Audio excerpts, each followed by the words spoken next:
Sir, voice is coming? Yes, sir, perfectly coming.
But sir બધા સ્ટુડન્ટને email ગયો પાછો લેટેસ્ટ જે કંઈ અપડેટ હોય તે? હા સર, મોકલી દીધો છે. Okay, thank you sir.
So,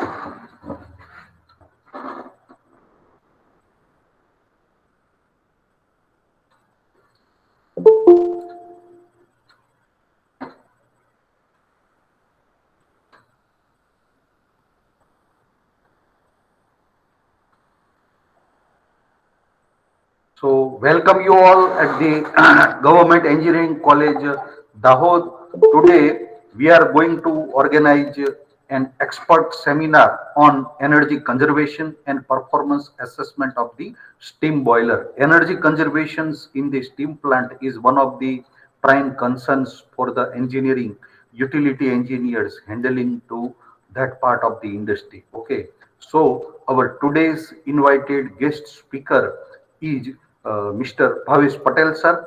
He is the director of VITTHALAM Consultant. Bhavesh Patel, sir, having the professional mechanical engineer, completed his BTech degree from National Institute of Technology, earlier Regional College Surat, having around more than 25 plus years experience at the senior position in the reputed uh, industries. He has diverse experience and expertise in the plant utilities like operation, maintenance, energy management, water management, project management, etc. field. He has demonstrated his abilities in addressing strategic, managerial, and operational issues related to this area. Sir has a strong inclination to the high degree of technical excellence and having the profession in training. He is labeled to be in the arena. Over more than 85 structured training programs have been conducted in the different subjects of utilities such as energy management and conservation and audit in electrical and thermal utilities, heating, ventilation and air conditioning, pump and pumping system, compressed air system, heat exchangers, as well as cooling towers. He demonstrated how superior plant performance and results can be achieved by linking engineering theory and best practices in O&M plant. He has conducted energy audits for the chillers, pumps, air compressors, blowers, fans, cooling towers, boilers, furnaces, steam system, and identified different opportunities for energy conservation and reduction in the plant operational cost. He participated and secured first position in the fifth national certification examination for energy managers and energy auditors conducted by National Productivity Council under the aegis of Bureau of Energy Efficiency in the time of November 2007. He is also associated with NPC for different functions related to EM and E examination. He has shared his domain expertise in various institutes and corporate forums, such as a speaker. He is the member of SRE. So we are today lucky that we get opportunity to hear Mr. Bhavesh Patel sir on this very nice topic. So welcome Bhavesh Patel sir Thank you. at Government Engineering College Dahod. We invited different faculties as well as a student from the different institute from the state of Gujarat as well as outside Gujarat. So I heartedly invited all professors and students from the different parts of the state. Welcome, sir. Thank you, Johnny, sir. Am I audible? Yes, you are audible, sir. Fine. See, respected faculties and dear friends, I'm not the lecturer or professor like your seniors or your colleagues. Whatever the knowledge I have gained in last couple of years because of the tenure which I have performed with the different organizations, I'm here to share with you. And today's our topic is to calculate the efficiency, boiler efficiency by direct and indirect method. More weightage will be given on indirect method. Uh, Let me share the screen.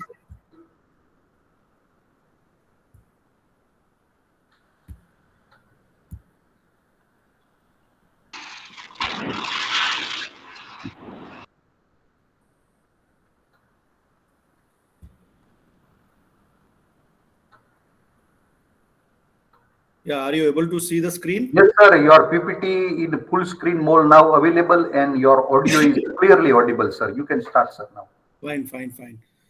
See, before we'll start, I have two, three things which I want to communicate. Keep yourself mute. That doesn't mean whenever there is a query, you will still keep yourself mute. जब भी आपको कुछ question होगा, मैं चाहता हूं कि आप वो क्वेश्चन उसी मोमेंट पूछे, rather than waiting for a break or maybe some different topic will start at the end of the topic or something like that. So better है कि आप you unmute yourself rather than raising the hands. You just start speaking because I may not be able to see the screen. I will be on PPT mode. Second thing, I want that you must have the scientific calculator, because few examples we are going to solve those examples, because one of the the paper which I was going through now, GTU paper, one of the questions is being asked to find out the efficiency of boiler by indirect method. So at the end of the this next 4 hours, I want that आप लोग you will be confident to solve the any kind of the numerical as far as indirect boiler efficiency method is being asked. So the next 4 hours we will discuss step by step, first about fuels and its analysis, then principle of combustions, how to calculate the minimum theoretical air, or also known as a stoichiometric air ratio, how to calculate the flue gas compositions, something little bit about steam properties. I'm sure आपके जो senior है Rana sir, या उन्होंने आपको इसके बारे में काफी डेप्थ में समझाया होगा, but I will just touch up the few points. Then finally we'll talk about efficiency of boiler, that is performance assessment of boiler, either by direct or indirect method. So let's start with the fuel. In a boiler or maybe in a furnace, if you see, the primary source for generating the heat in any combustion mechanism, that's come from fossil fuels. And if I talk about fossil fuels, million years ago, our earth was completely, dense, covered with the dense forest.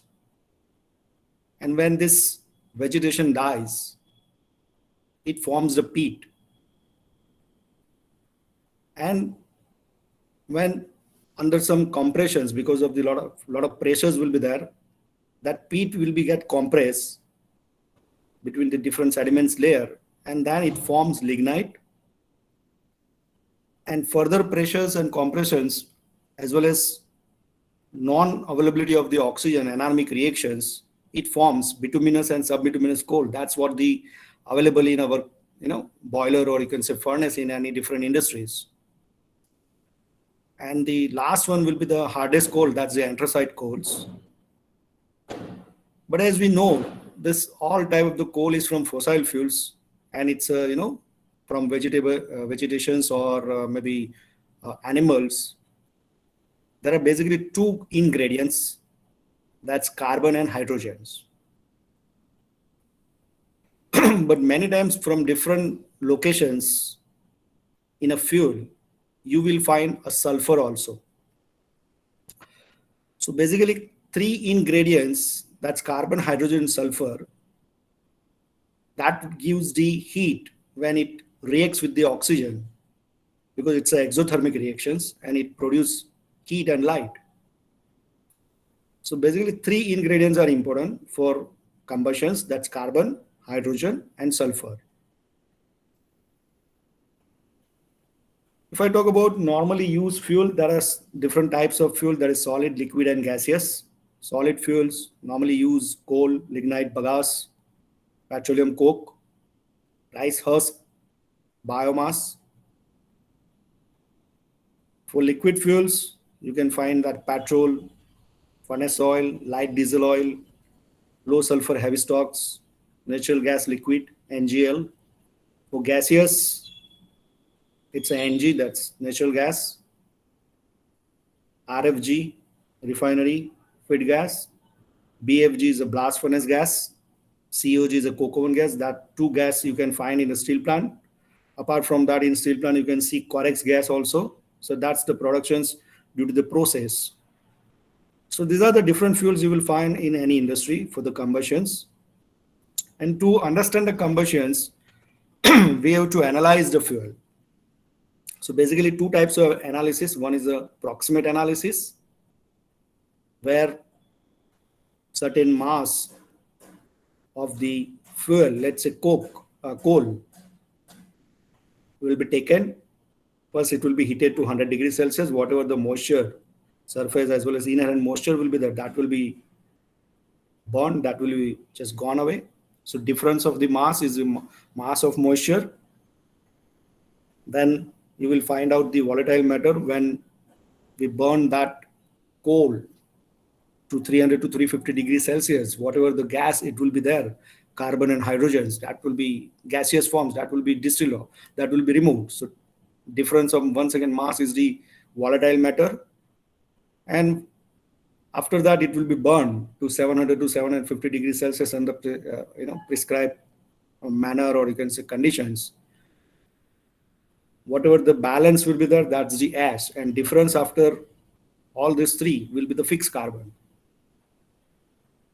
This proximate analysis will give you these four parts. That's moisture, volatile matter, fixed carbon. Obviously, not only carbon, but definitely there will be carbon, hydrogen, sulfur, nitrogen, and even oxygen. And then ash. But for combustion's purpose and to find out the different calculations, proximate analysis is not sufficient. That's why we have to go for ultimate analysis, which will tell us the elemental parts of different elements. That is mass basis. Suppose it's a solid liquid fuel, then it's a mass basis. It will tell us what is the percentage of different elements per kg of fuel. Carbon, hydrogen, sulfur, nitrogen, oxygen, moisture, and ash.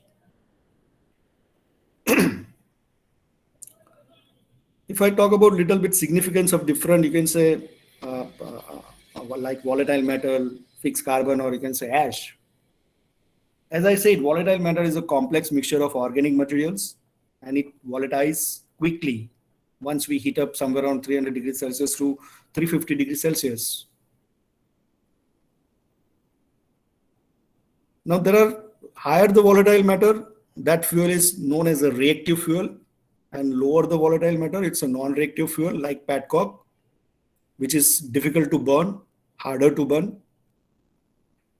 There are some significance of this VM. Higher the VM, the speed of the combustion will be faster. It will increase the flame length. If VM is higher, it will increase the flame length. For example, if you have seen charcoal is nothing but after removal of moisture and the volatile matter, that is fixed carbon and ash is there. When I burn that charcoal, you won't see the flame. आपने देखा होगा तंदूर में जो कोल जलाते हैं, basically it's a charcoal removal after remove the volatile matter and the moisture. You won't see the flame length because the VM is gone. Apart from that, there's a chance of spontaneous combustions. And that's the reasons in a cold storage yard at industry to avoid such issues because of the slippage or something, transportations, there is a chance of friction. And then there is a spontaneous combustions. To avoid such issues, water sprinkling will be done. That will be taken care so that frictions will be reduced. Higher the volatile matter, the outlet temperature of the coal mill, will be limited by percentage of the VM.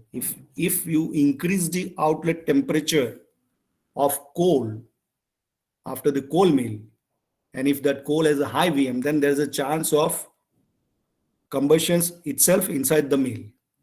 And that's the reasons if VM is very high, we cannot increase the outlet temperatures. And that's the reason some of the air needs to be bypassed the air preheater, the air which is going for combustions through this mill. That air, some of the percentage will be bypassed the air preheater, which may leads the increased temperature of the flue gas. While fixed carbon is a solid fuel left in the furnace after volatile matter is distilled off, mostly carbon, but apart from that, as I said, there's a hydrogen, oxygen, sulfur, nitrogen too. And the last, ash. So fixed carbon will give us some rough estimate of calorific value of any fuel. And ash is an incombustible mineral matter which won't take any part in combustions, won't give any advantage except FBC, that is fluidized bed combustions boiler. Ash will give some advantage as a bed contain,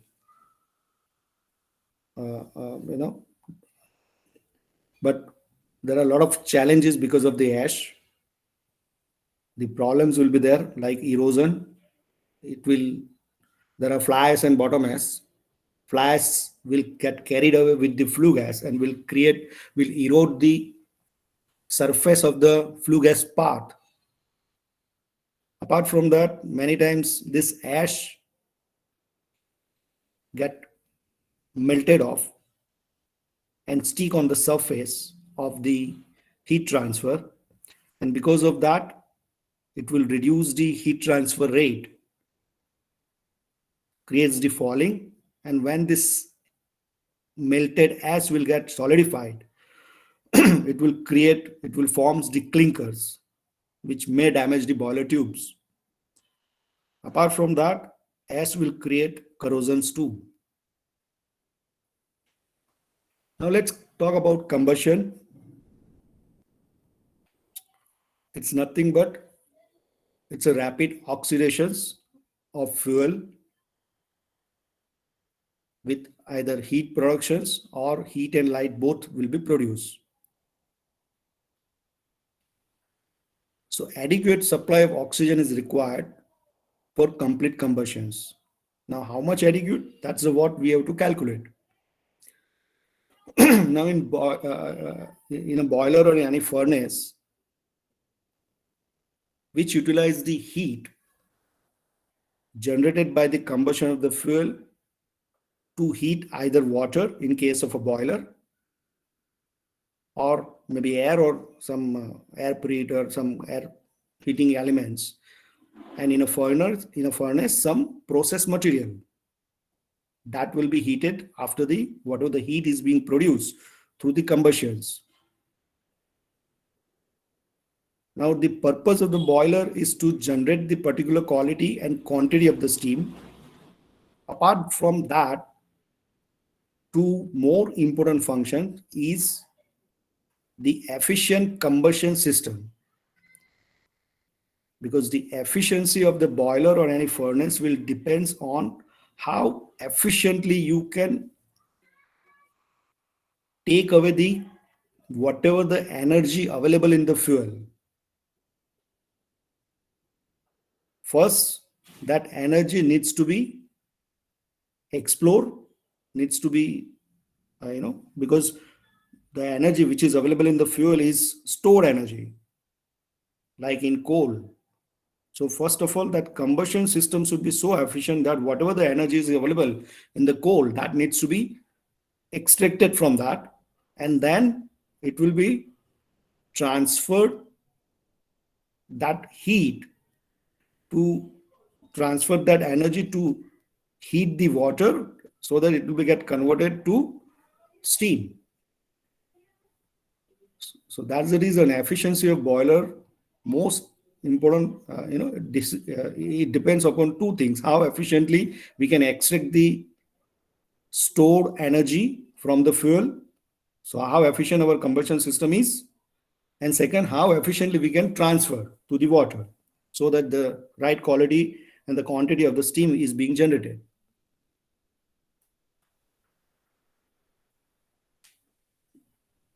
Now, combustions, equations, reactions.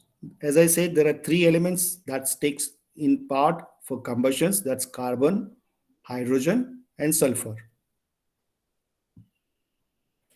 When carbon reacts with oxygen, it produces CO2 and release 8084 kilocalorie per kg. If I talk about kilojoule, it is 33,800. So 1 kg carbon, when it oxidizes or when it burns, it will release 8084 kilocalorie. Same way, when hydrogen, 1 kg hydrogen reacts with oxygen, produce the H2O and release 34,500 kilocalorie per kg, which is 1,44,000 in kilojoule. If you are referring a book of BEE, students, if you are referring a book of BEE for your exam syllabus, please note down that this 34550 is in book, it is 28922, 28,922, which is an error in the book. But follow that book only. Write down you 28, you follow just 28,922. Are you getting me what I'm saying? Hello, students? Yes, sir. We are getting. या students मैं चाहता हूं कि student interact करे Yes, yes. वो Any वो student can reply to the questions provided by sir. या because वो वन साइड नहीं होना चाहिए anyone yes yes Patel are you there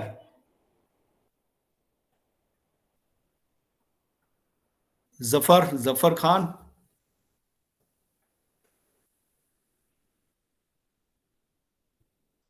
या यस सर आप ये जो सिलेबस है उसके लिए कौन सा बुक रेफर करते हैं बीईई वाला करते हैं ब्यूरो ऑफ एनर्जी एफिशिएंसी जो 4 रेफरेंस बुक है वो है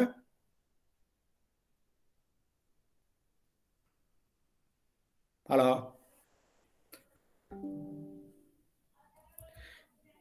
if you are referring that book then this 34,500 की जगह पे 28,922 है remember that then okay sir okay then sir sulfur when it oxidizes it will produce SO2 and release 2224 kilocalorie per kg, that is 9,300 kilojoule per kg. So this much, see, remember this heat value when carbon, hydrogen, and sulfur will, when it oxidizes, it will release so and so heat. This heat value is important for calculating the GCV and NCV. Okay. Now let's understand combustions. Practically क्या होता है कि भाई when carbon get oxidized, first it will produce CO, carbon monoxide, not CO2 directly, and release partial heat, that is 2430 kilocalorie per kg or 10,130. And after that, when it gets the oxygen, further oxygen, it will release the balance heat 5654. So CO will be converted to CO2. So when there is a CO, it means it is incomplete combustions. The combustion is not perfect. Still there was a heating value available which we can extract, but we could not because oxygen was not met with the carbon monoxide. Carbon monoxide और oxygen दोनों का संगम नहीं हुआ. That's why the CO will remain in CO only. But when CO gets the oxygen and produce CO2, it's known as a complete combustions. That means each kg of CO is formed. It means there is a loss of somewhere around 23,600 kilojoule, equivalents to 5654 kilocalorie per kg. अगर flu gas में मुझे 1 kg CO मिल गया मतलब 5654 kilo calorie मैंने loss किया. Remember this figure. This is important for calculating the boiler loss because of the incomplete combustions. As far as your syllabus is concerned, there is no incomplete combustions. There is straight away complete combustions. That means carbon will oxidize and produce CO2 only and release 8084 kilocalorie per kg. Unless and until in exam in numerical there is some percentage of CO is given, that is incomplete combustion. Otherwise, carbon will be straight away to carbon dioxide only. Also, second things in fuel, as I said in element analysis, there is a nitrogen. Apart from that, nitrogen will come along with the combustion air. Practically, there is a NOx productions, NO2, NO3. For you, exam point of view, no NOx productions. Nitrogen fuel में आया, nitrogen air में आया और nitrogen से ही वो बाहर निकला from flue gas. Same way practical में in flue gas you will find SOx also apart from SO2. There is a SOx, some different SO3. But exams, sulfur will produce only SO2, no other than SO2. So remember this as far as exam and syllabus or your study is concerned. Carbon dioxide, unless until there is a CO in the flue gas, some percentage, then it's an incomplete combustion. Nitrogen fuel as well as air के साथ आया, it just go to the nitrogen only, nitrogen form only, no NOx productions. Same with sulfur, SO2 only, no SOx productions. Chale, now let's come to the next topic, that's stoichiometric combustions or minimum theoretical air. That is the amount of air required for complete combustion of the fuel, also known as the theoretical air required, TA. So when you see next slides, when you see this TA is nothing but stoichiometric air requirement or theoretical air required. Now let's understand how to find out this TA. The procedure for solid liquid fuel and gaseous fuel are different to find out the TA. Let's first understand solid and liquid fuel. As I said, ultimate analysis for solid and liquid fuel will tell you the elemental analysis. So when I am saying carbon C kg, for example, one of the coal, that's ultimate analysis, carbon is 85%. इसका मतलब क्या है? When you will see ultimate analysis of any coal, जिसमें carbon is 85%, इसका मतलब क्या है?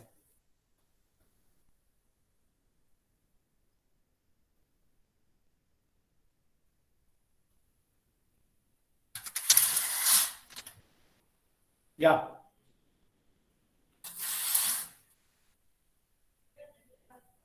अगर किसी फ्यूल का अल्टीमेट एनालिसिस में लिखा है कि कार्बन 80% या 85%, इसका मतलब क्या है? 85% का मतलब क्या है? अदरवाइज मैं तो आगे बढ़ता जाऊंगा, आपको समझ में नहीं आएगा, विच I don't want.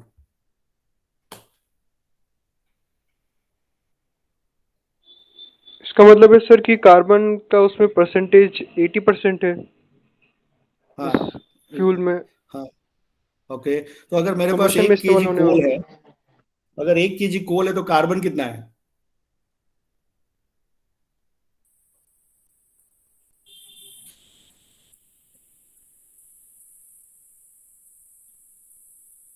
Suppose I have 1 kg कोल, तो उसमें कार्बन कितना है? आपका मार्क्स 80 मार्क्स आया और पेपर का जो टोटल क्वेश्चंस थे 100 मार्क्स के, तो आपके कितने मार्क्स आए?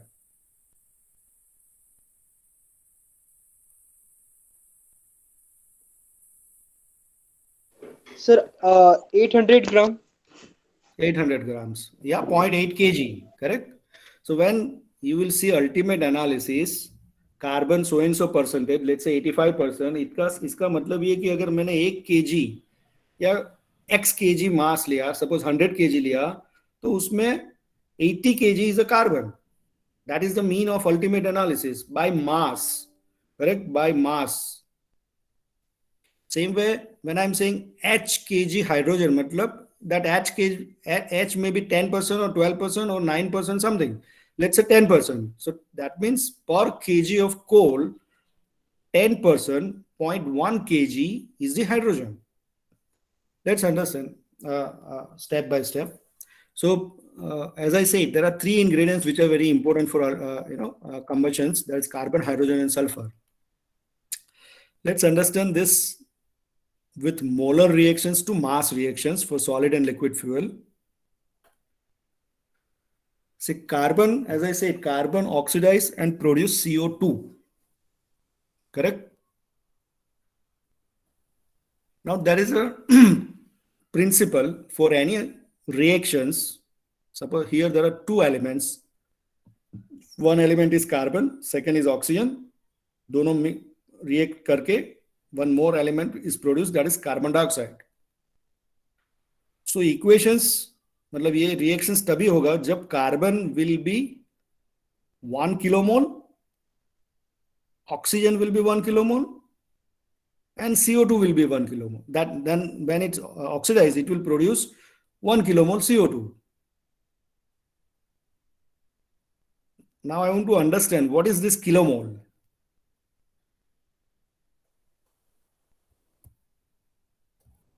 आपके हिसाब से ये किलोमोल क्या है?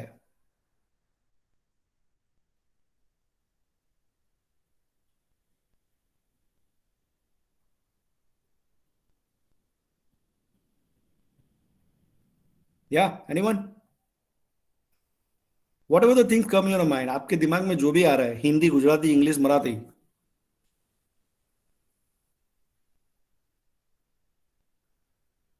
किलोमोल क्या चीज है?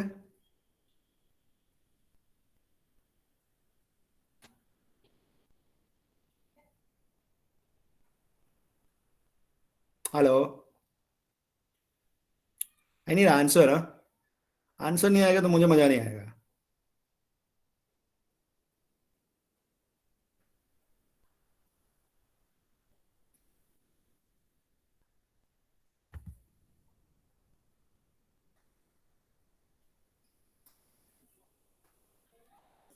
मोल किलोमोल क्या है? मोल क्या है?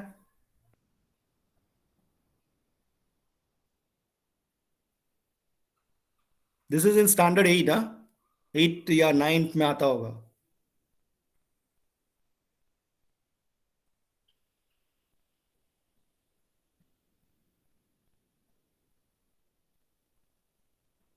अच्छा चलिए दूसरा क्वेश्चन पूछता हूं. डजन यानी कितना numbers?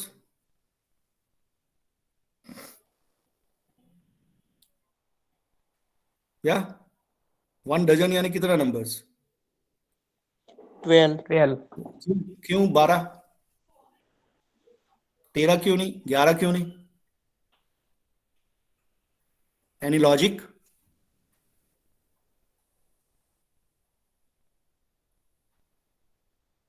No logic. There is no logic. Somebody has defined कि भाई 1 डजन यानी 12. ओके चलो भाई 12 है ना. Same way in a layman's language, remember mole is also some numbers. That is Avogadro's number, 6.023 into 10 to 23. Or kilomole, 1000 mole, that means 6.023 into 10 to 26. कुछ numbers है. ये फिगर एवोगैड्रो नंबर अगर आपको याद नहीं रहता है तो नो इश्यू.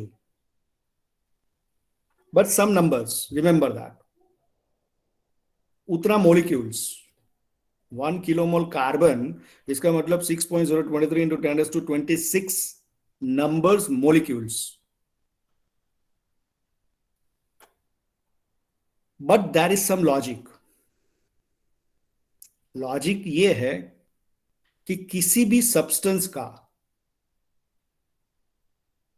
अगर मैं एक मोल यानी so and so numbers molecules लेके उसको मैं वे करूंगा तो उसका जो वैल्यू आएगा that value is it's molecular weight. अगर कार्बन का 1 किलो मोल यानी 6.023 into 10 to 26 नंबर्स मॉलिक्यूल्स लेके अगर मैं वे करूंगा तो उसका जो वैल्यू आएगा it will be molecular weight of the carbon in KG. Carbon का मोलिकुलर वेट कितना है?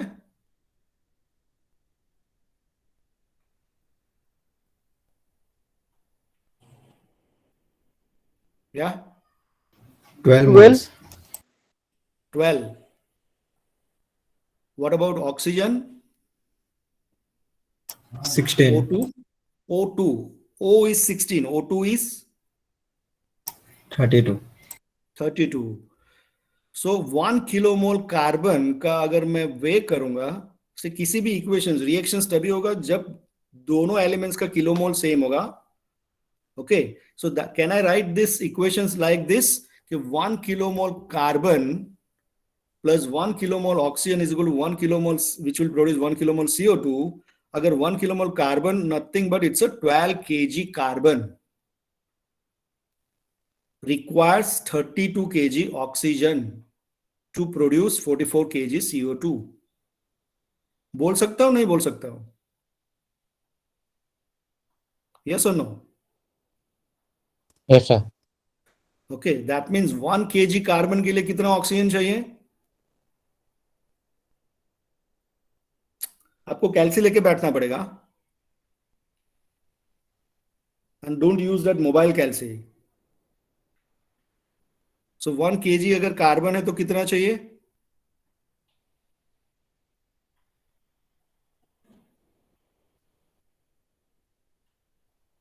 32 divided by 12, come on, fast. 2.66. 2.67. Okay, so equations I can further write 1 kg carbon requires 2.67 kg oxygen, which will produce 3.67 kg CO2. Same way, hydrogen plus O2 is equal to H2O. Is this equation is balanced? Left side में जितना hydrogen है उतना hydrogen वहां पे है right side.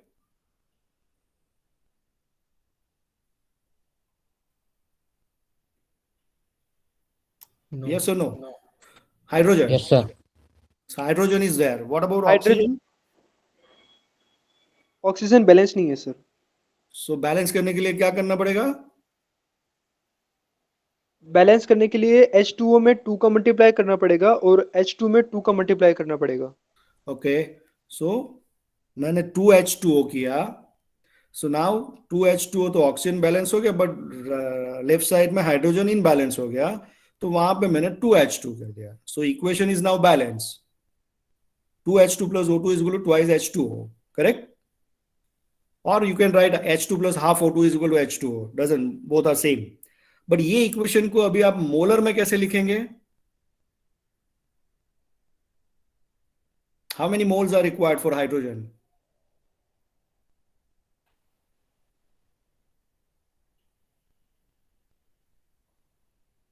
How many kilomoles? How many numbers?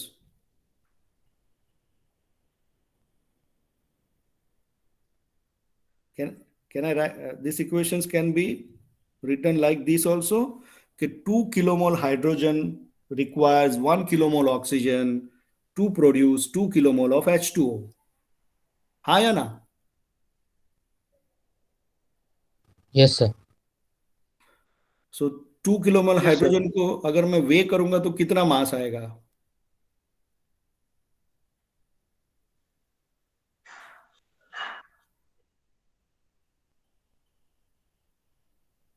अगर 2 kilomole यानी let's say 12, 1 kilomole is equal to 12 numbers, 12 into 2 24, 24 molecules को अगर मैं वे करूंगा तो कितना आएगा? 1 डजन का मोलिकुलर वेट होता है, तो H2 का मोलिकुलर वेट कितना है?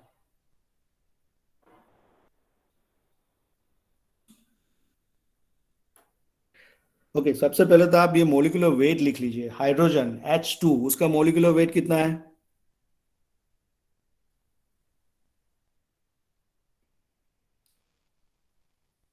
H2 का मोलिकुलर वेट इज 2 kg पर किलोमोल। लिखिए H2 2 kg पर किलोमोल। कार्बन 12 kg पर kilomole. carbon means C. Oxygen O2, 32 kg per kilomole. Sulfur S, 32 kg per kilomole. And then suppose CO2, to carbon plus, that is 12 plus 32 is 44 kg per kilomole. Same way H2O. So H2 is 2 plus O is 16. So it is 18 kg per kilomole.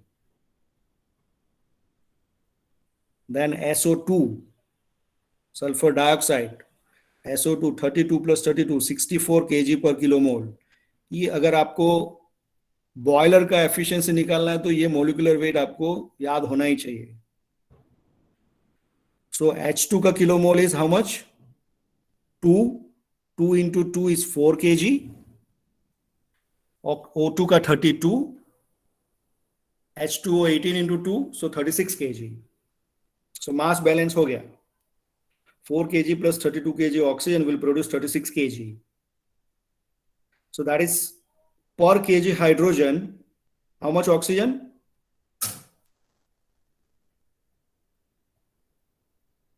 $32. How much? Per kg hydrogen, how much oxygen?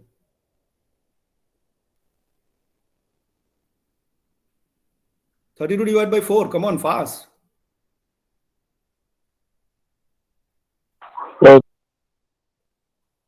12. 8, sir. 8 kg. So 1 kg hydrogen requires 8 kg oxygen to produce 9 kg H2O. Same way SO2, sulfur oxidized produce SO2. Sulfur का कितना मैंने लिखवाया? The 1 kilomole sulfur requires 1 kilomole oxygen to produce 1 kilomole SO2. 1 kilomole sulfur का molecular weight?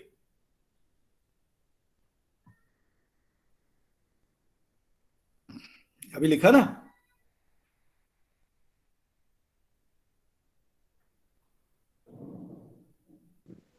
60. 32. मैंने 32 बोला था, 16 नहीं बोला था. H2 का है ना सर वो तो, ये तो S है सल्फर. S2 कभी नहीं होता है, S ही होता है. Okay. Okay, So sir. sulfur S32, O2 32 will produce SO2 which is 64 kg. So that means per kg sulfur requires 1 kg oxygen to produce 2 kg. That is the molar to mass reactions. Correct? इसका मतलब क्या है कि C kg carbon अगर fuel में है तो 2.67 times C kg oxygen चाहिए, which will produce 3.67 times C kg CO2. Same way H kg hydrogen है तो 8 times H kg ऑक्सीजन चाहिए to produce 9 times H kg of H2O. S kg sulphur है तो S kg oxygen चाहिए to produce twice S kg SO2. हाँ या ना?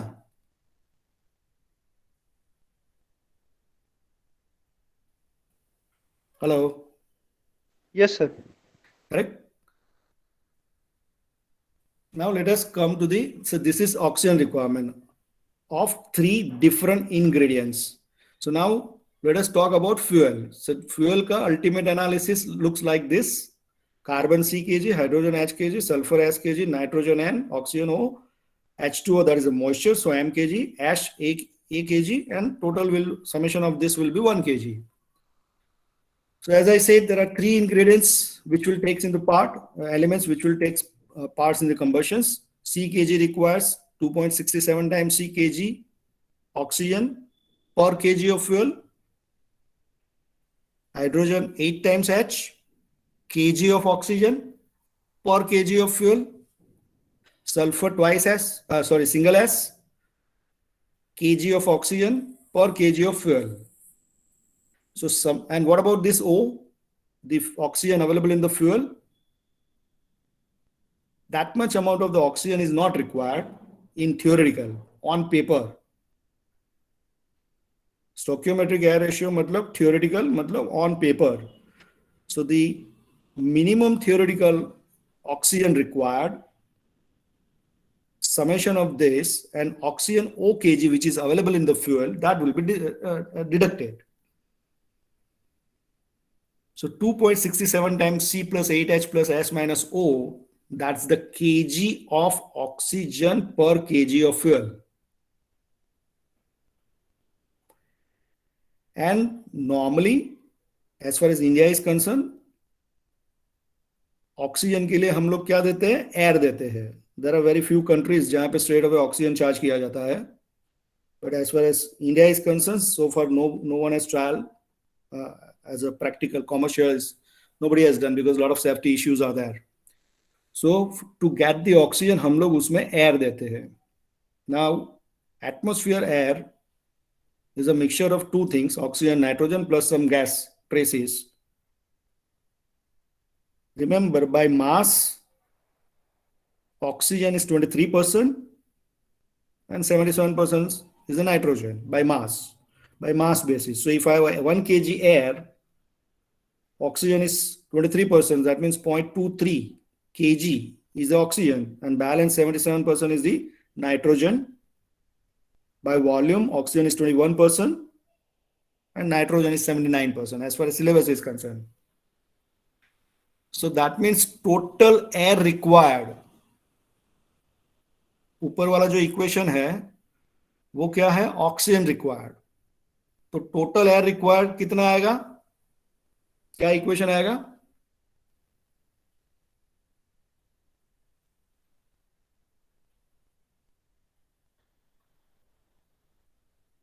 अगर ऑक्सीजन उतना चाहिए तो एयर कितना देना पड़ेगा?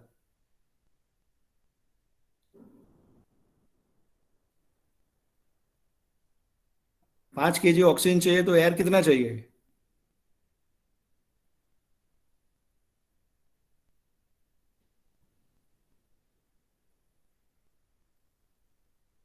हेलो,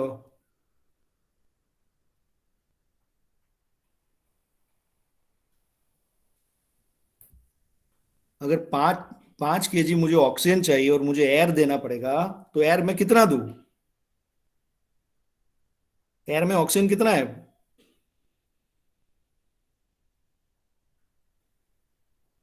आप लोग सो गए लगते हैं.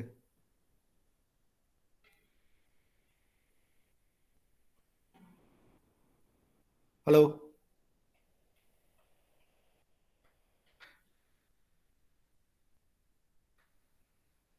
यश, राकेश, मनन, आंचल, प्रजापति, कहाँ है सब लोग?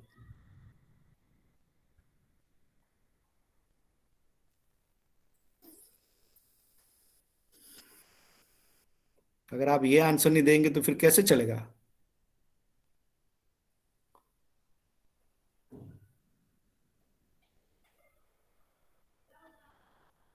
Shivam, Sachin, am I audible? That's the most important thing. Hello, Jani sir, I am audible?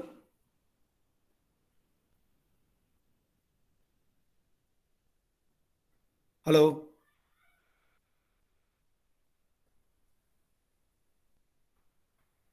hello,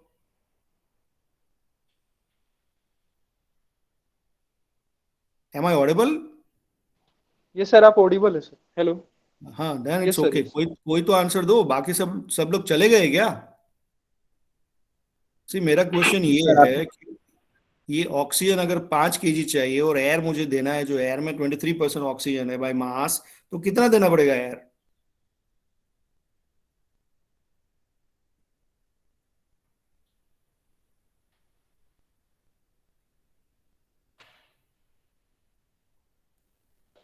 77% क्या सर? अगर 1 केजी ऑक्सीजन चाहिए तो डिवाइड बाय 23 करना पड़ेगा ना, उतना एयर देना पड़ेगा. क्यों इतना Yes, sir. टाइम लग रहा है? नहीं, इतना सोचना क्यों पड़ रहा है? So total air required, that is the theoretical air, 2 जो ऊपर का फॉर्मूला है 2.67 times carbon plus 8H plus sulphur minus O divided by 23%. Now note down this formula. ये फॉर्मूला आप नोट डाउन कर लीजिए. If you refer your book में होगा 11.37 times carbon plus 34 point something inside the bracket hydrogen minus O by 8 plus 4 point something times sulfur. अगर book आप refer करेंगे वो फॉर्मूला डुलोंग्स फॉर्मूला जो है वो कभी भी याद नहीं रहने वाला, वो मगअप करना पड़ेगा. वो फॉर्मूला सीधा मैं लिख सकता था यहाँ पे, बट वो मैं नहीं चाहता हूँ. आप, मैं चाहता हूँ कि आप इस तरह से याद रखें. ये फंडामेंटल है. ये 2.67 कहाँ से आया? तो 32 डिवाइड बाई 12. 8H कहाँ से आया? तो 32 divided by 4 kg hydrogen. 32 divided by 32 is the sulfur, and whatever the oxygen is available in the fuel, that oxygen I am deducting, and that is the amount of the oxygen required divided by 23%. That is the real air required. अगर आप Dulong's, this is the Dulong's formula modified. अगर book में आप देखोगे वो formula आपको mug up ही करना पड़ेगा. 11.37 times carbon and something something something, जो मुझे आज तक याद नहीं है. This is very easy to remember. चलिए आप लोग कैलकुलेट कीजिए फिर. Find out the stoichiometric air requirement for particular fuel. Furnace oil is given having so and so ultimate analysis. I want that you should calculate this. आप practice करोगे तो ही आगे का समझ में आने वाला है, मुझे पक्का पता है. आप मुझे सिर्फ सुनते रहोगे तो कुछ भी नहीं पता, कुछ भी नहीं समझ में आने वाला. Because this is one of the toughest topic of BE exam, let me tell you. मैं डरा नहीं रहा हूं, बट बहुत ही सिंपल तरीके से आपको सिखा दूंगा. You, I want that you should be along with me. आप प्रैक्टिस करो. Okay, please find out this stoichiometric air requirement. Before that, have you note down this formula?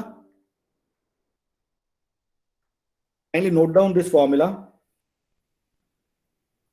where C is a C kg of carbon available in the fuel, H is a H kg of hydrogen available in the fuel, S is a S kg of sulfur available in the fuel per kg of the fuel, and O is the oxygen, O kg oxygen is available in the per kg of fuel.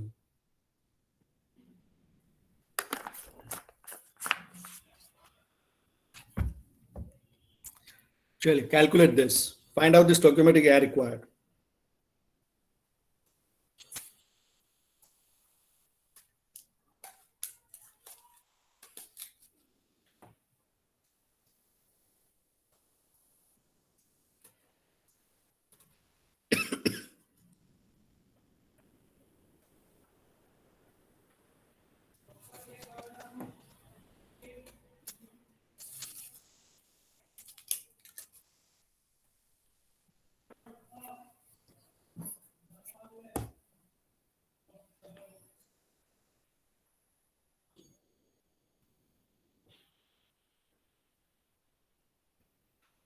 Formula is this.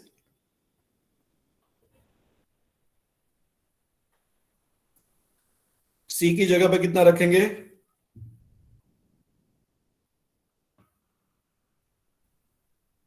What is the value of carbon percentage?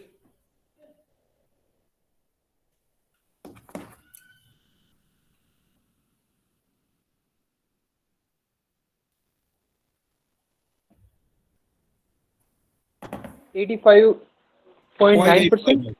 0.859 पर KG निकालना है ना. तो 85.9 is a percentage. So by mass, okay sir, okay sir. 1 kg अगर मैं लूंगा तो 0.859 आएगा.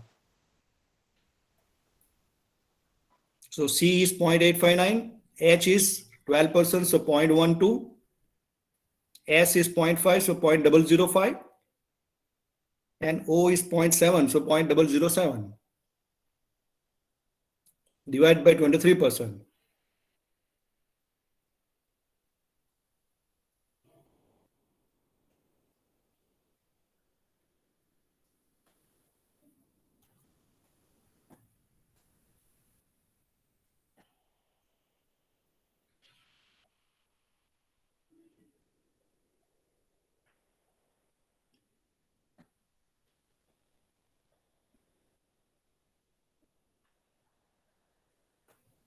What is the answer?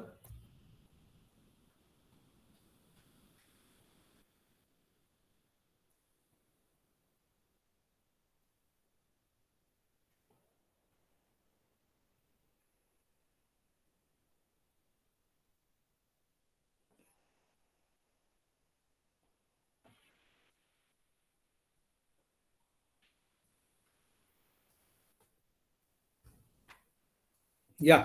What is the answer?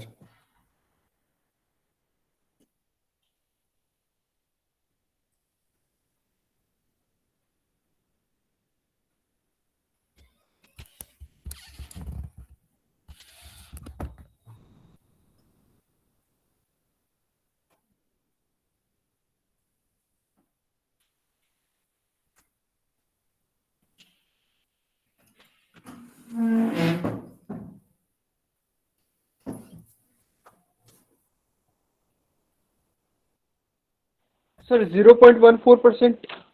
0.14 नहीं, 23 से आपने डिवाइड किया, 23% से डिवाइड करो, 0.23. Okay, so that is the Hello. Mistake. आपने जो डिवाइड किया वो 23 से किया है, 0.23 से करो या 23% से करो. सो मल्टीप्लाई बाय 100 करो, जो आंसर आया वो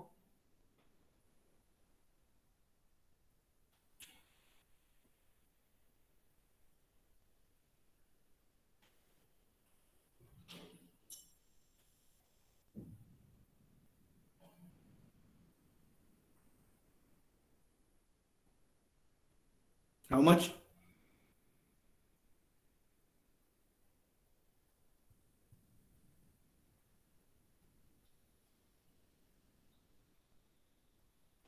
Sir, 1418.6087.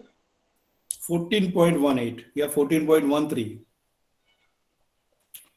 Okay, 14.13 is the air required per kg of FO.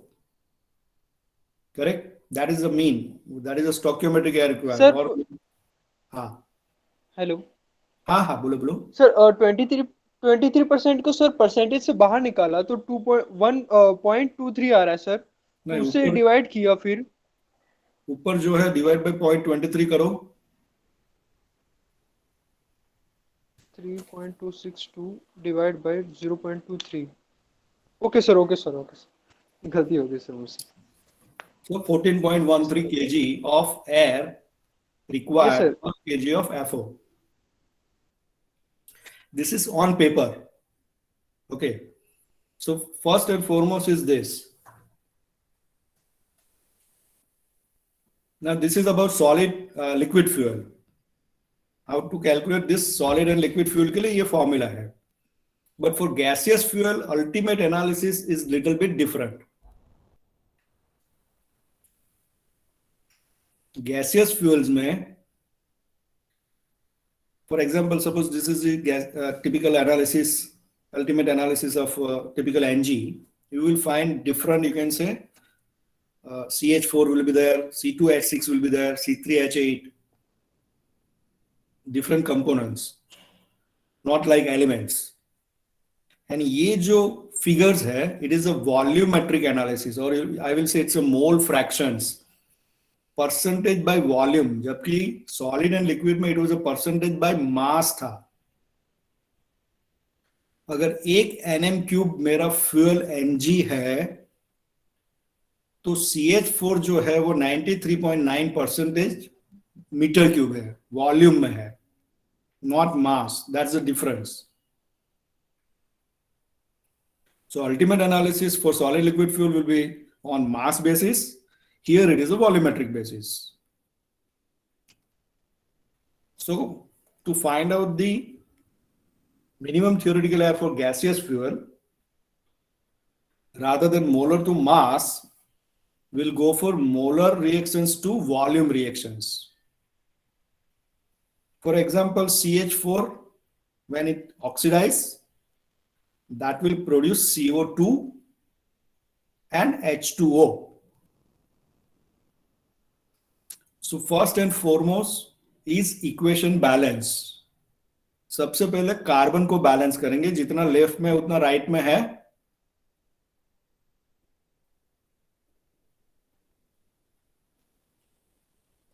Yes sir, carbon balance है। Next is hydrogen, is it balance? No sir, balance नहीं है। तो मुझे क्या करना पड़ेगा? और H2O में सर 2 का मल्टीप्लाई करना पड़ेगा। 2H2O। Yes sir. Hydrogen is balance now. Hydrogen balance जितना, हो गया सर, ऑक्सीजन बैलेंस नहीं हुआ सर अब। हाँ, तो जितना राइट साइड में ऑक्सीजन है उतना अभी लेफ्ट साइड में करना पड़ेगा। 2 राइट O2। साइड में ऑक्सीजन कितना है? ऑक्सीजन 2 है और मल्टीप्लाई 2 का करना पड़ेगा। राइट साइड में ऑक्सीजन कितना है? राइट साइड में सर 4 है सर। 4O है या 2O2 है, सो मेरे को ट्वाइस O2 करना पड़ेगा। लेफ्ट साइड में। Yes sir. Yeah, so now this equation is balanced. So for gaseous fuel, first and foremost thing is the equation needs to be balanced. First carbon on left side, then right side equal karo, then hydrogen on left side, right side mein karo, and then find out how many numbers on right side of oxygen, balance on the left side. So ये equations को मैं अभी gaseous का ऐसा बोल सकता हूँ कि 1 kilomole CH4 requires 2 kilomole oxygen O2 to produce 1 kilomole CO2 plus 2 kilomole H2. Now we one more thing is known कि 1 kilomole CH4 मतलब 1 nm cube. 1 nm cube CH4 requires 2 nm cube oxygen to produce 1 nm cube CO2 plus 2 nm cube H2O. That is the mean. Same way, suppose there is C2H2. Is equation balanced?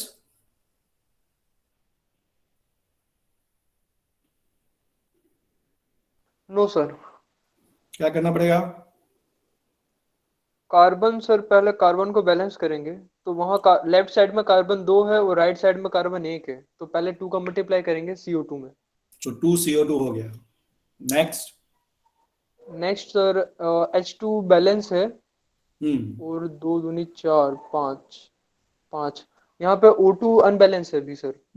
तो क्या करना पड़ेगा? O2 के लिए sir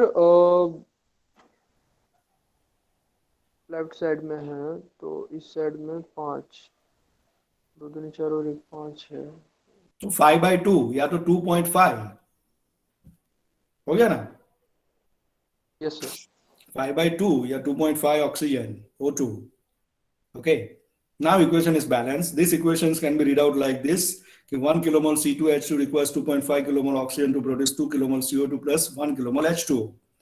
That means 1 nm cube C2H2 plus 2.5 nm cube oxygen to produce 2 nm cube CO2 plus 1 nm cube H2O. Same way next, C2H6. There may be any numbers, C3H8, something, whatever may be. Let's do one more.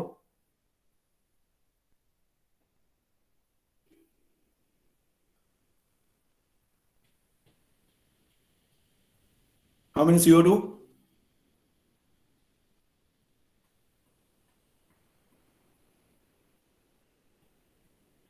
Hello. Sir 2 से multiply करना पड़ेगा CO2 में, right side में। What about H2O? H2 sir 3 से multiply करना पड़ेगा। What about oxygen? और 2 दूनी 4, 4 और 3 7 और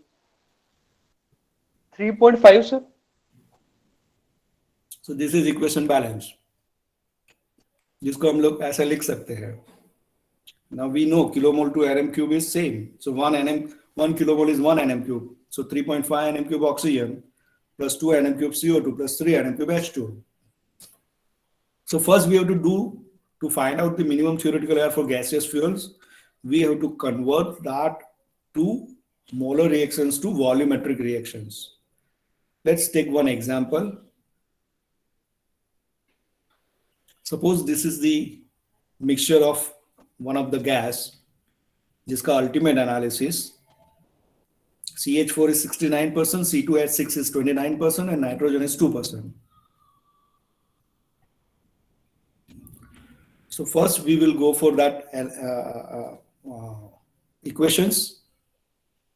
See, when I am saying 69% CH4, मतलब 0.69 meter cube per meter cube of fuel, 0.29 C2H6 per meter cube of fuel, 0.02 meter cube per meter cube of nitrogen. That is the mean. So if I have 1 nm cube fuel, I will say 0.69 nm cube is CH4, 0.29 is the C2H6.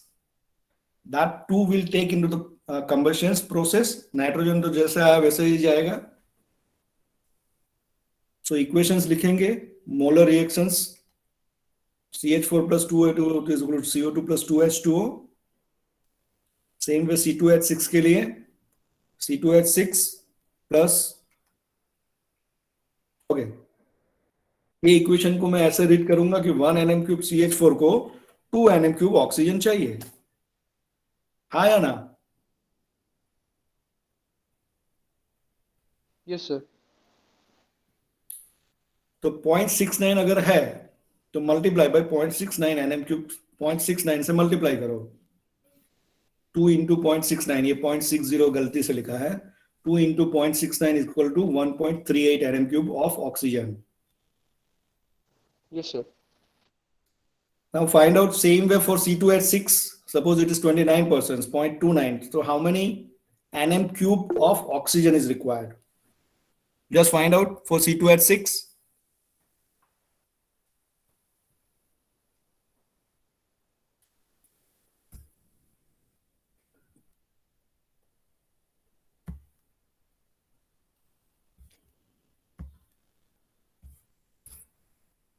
अब chat में answer मत लिखिए, जो भी लिखना है सीधा unmute कीजिए और बोल दीजिए. Because that screen I may not be able to see. Same way, write down for C2H6 first equations. That is 3.5 oxygen plus 2 CO2 plus 3 H2O. So 1 nm cube C2H6 requires 3.5 nm cube of oxygen. So अगर 0.29 है तो कितना oxygen चाहिए?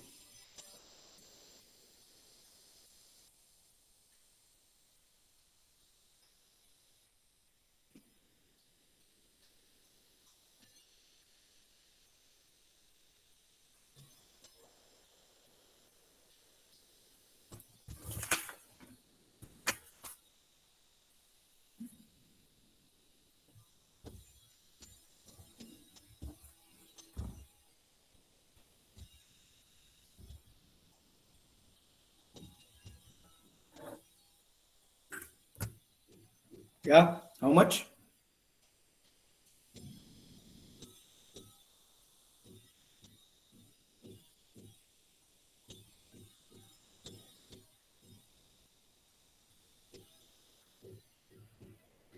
Point 29 into 3.5, come on.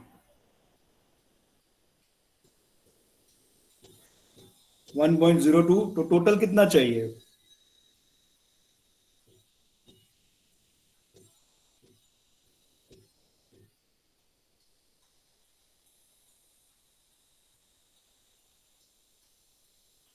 Sir एक बार वापस से समझाएंगे sir?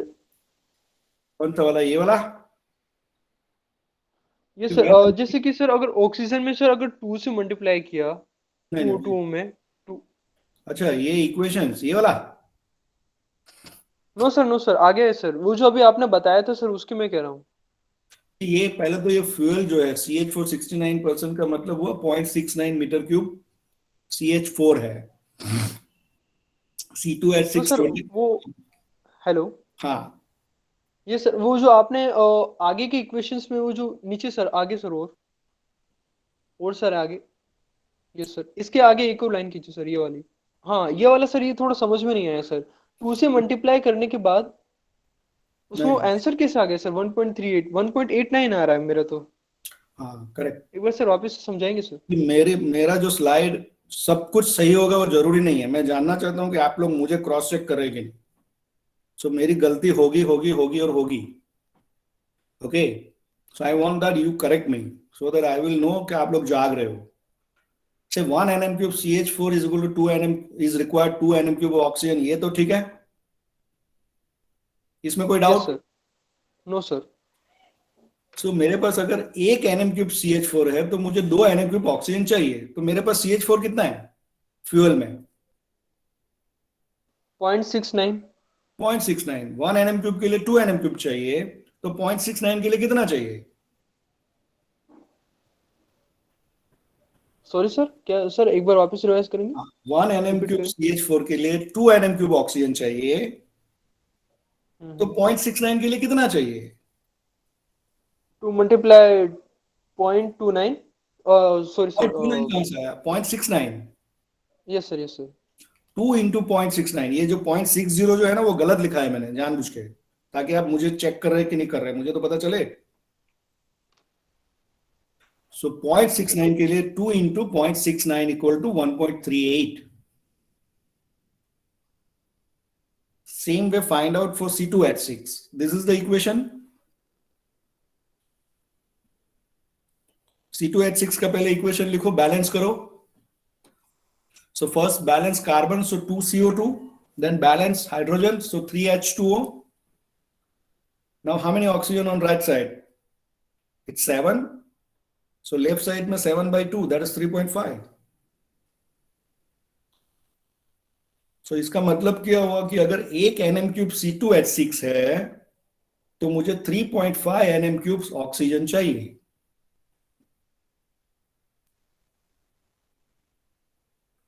मेरे पास जो फ्यूल है उसमें C2H6 29% है।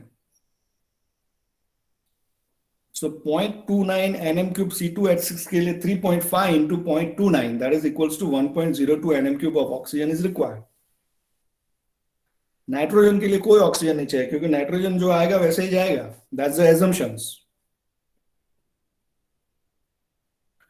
So the total oxygen required is equal to how many NM³?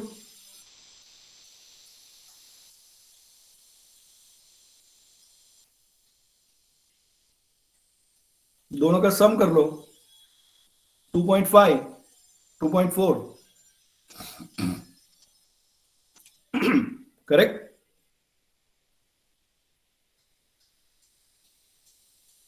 हाँ या ना? Yes sir, yes sir.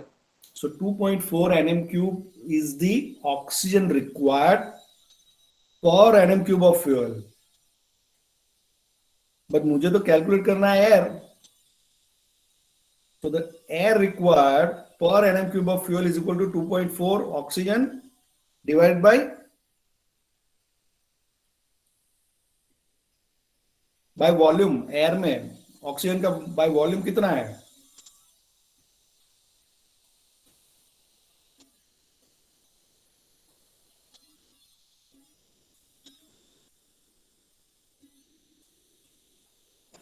Mass by mass. Air में ऑक्सीजन कितना है?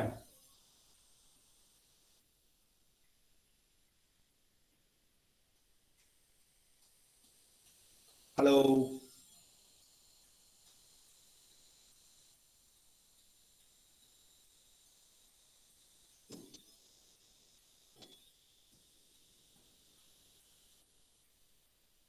अगर 1 kg एयर है तो उसमें ऑक्सीजन कितना kg है?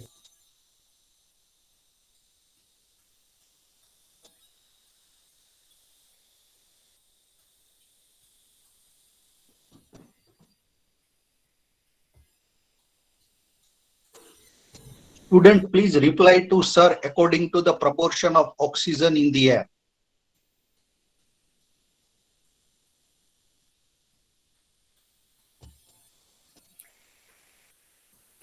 आगे में मैंने बोला ना कि एयर में by mass oxygen is 23%, 77% nitrogen, and by volume oxygen is 21% and 79% nitrogen. So अगर एयर का मुझे बाय वॉल्यूम निकालना है, ऑक्सीजन 2.4 है, तो एयर मुझे डिवाइडेड बाय 21% करना पड़ेगा।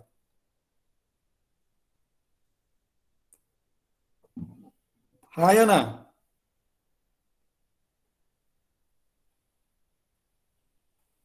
हेलो, उत्तरायण के मूड में आ गए क्या? Yes sir. उत्तरायण के मूड में आ गए? या योगेश? नहीं, इश्यू क्या क्या है, कुछ समझ में नहीं आ रहा है ऐसा है? इज इट टफ और what? So Yes, let me sir. Understand why I am not getting the answers from you. Hello. Is it tough?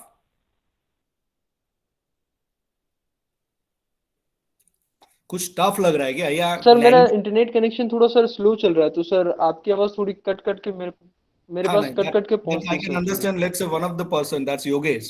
What about others? Patel, Devendra, Sachin, Misri, Jitendra, या Kohli no and sir. Pujara Pujara में लगे हैं. ये आपके पास एक बहुत अच्छा मौका है. अगर ये नेक्स्ट 2.5 आवर्स आपने इसको समझ लिया, मैं बोलता हूँ आपका जो इनडायरेक्ट एफिशिएंसी, ये तो इनडायरेक्ट नहीं, फंडामेंटल्स आपका क्लियर हो जाएगा. चलिए यहां तक ठीक है. कोई क्वेश्चंस है तो बताओ. बट प्रैक्टिकली हम लोग कभी भी थियोरेटिकल एयर नहीं देते हैं, कुछ परसेंटेज एक्सेस एयर देते हैं. So theoretical quantity of air is not sufficient to mix with the fuel so that complete combustions takes place. So that's why we give some excess air, जिसको मैं denote करूंगा E percentage. So E percentage means it is the excess air percentage, so that complete combustions takes place.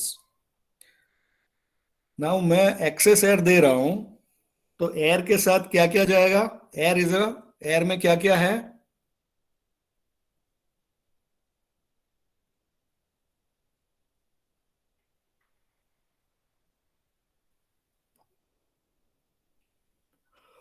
Hello. अगर मैं air दे रहा हूं, access air दे रहा हूं, मतलब ज्यादा दे रहा हूं, तो फ्लू गैस में मुझे ऑक्सीजन दिखेगा ना.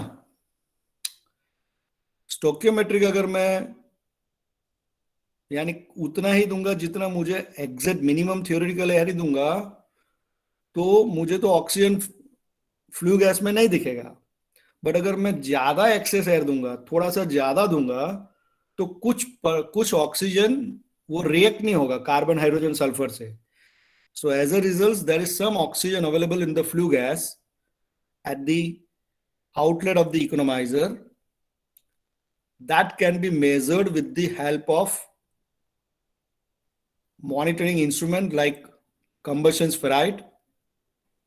So वो जो रहेगा वो ऑक्सीजन O2 परसेंटेज मेजर करेगा. O2 percentage in the flue gas by volumetric measure करेगा. और to find out the excess air percentage E percentage with the help of O2 percentage, this is the formula. O2 percentage divided by 21 minus O2 percentage multiplied by 100 will give you excess air percentage. Note down this formula. E percentage, that E percentage is excess air percentage, is equal to O2 percentage divided by 21 minus O2 percentage multiply by 100 will give you E percentage, 50%, 20%, 25%, 12%.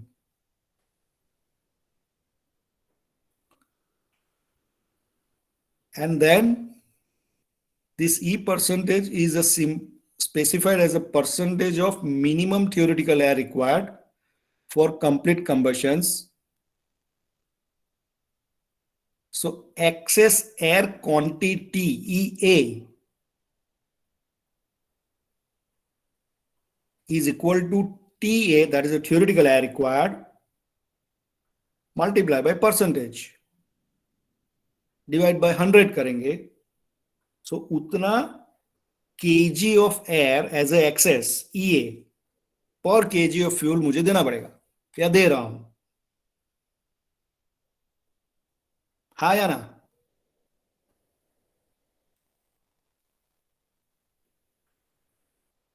This E is the percentage of theoretical. So excess air quantity is equal to percentage multiplied by TA, that is theoretical air, will give you kg of excess air, quantity of excess air in kg per kg of fuel. Now summation of these two, that is theoretical air plus EA, that is excess air quantity, is the actual air supplied, AAS or AA. Actual air which I am supplying for combustion, that is TA plus EA. So note down these three formulas. First, E percentage, O2 by 21 minus O2. Then excess air quantity EA, that is percentage of E multiplied by theoretical air. Then AA is the summation of these two, that is the actual air which I am supplying for the combustion, so that perfect combustion takes place.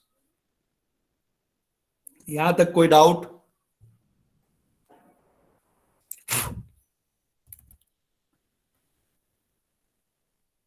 Any doubt? थोड़ा सा हम लोग अभी complex की तरफ जा रहे हैं, इसलिए कुछ भी डाउट है तो यहीं पे पूछ लीजिए.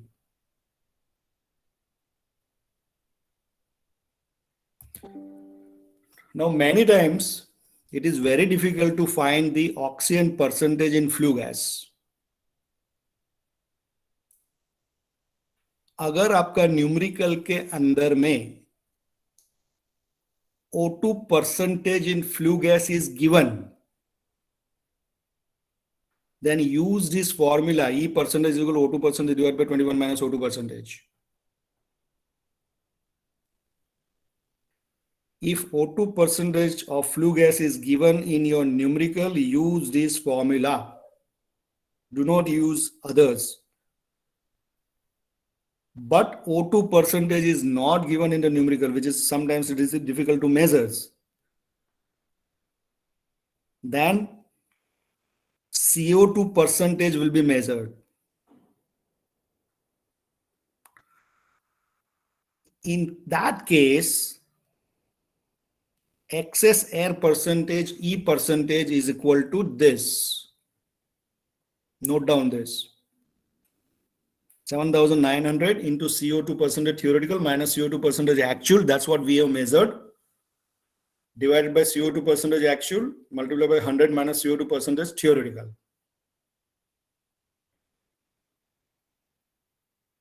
ये फॉर्मूला को तभी यूज करना है जब oxygen percentage in the flue gas is not given. Remember this, otherwise ये बहुत लंबा फॉर्मूला है इसको कैलकुलेट करने का.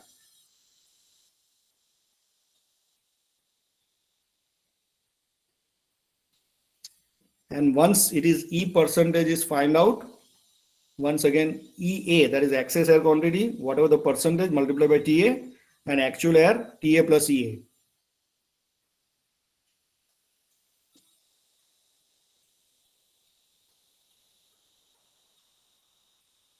कोई क्वेश्चन?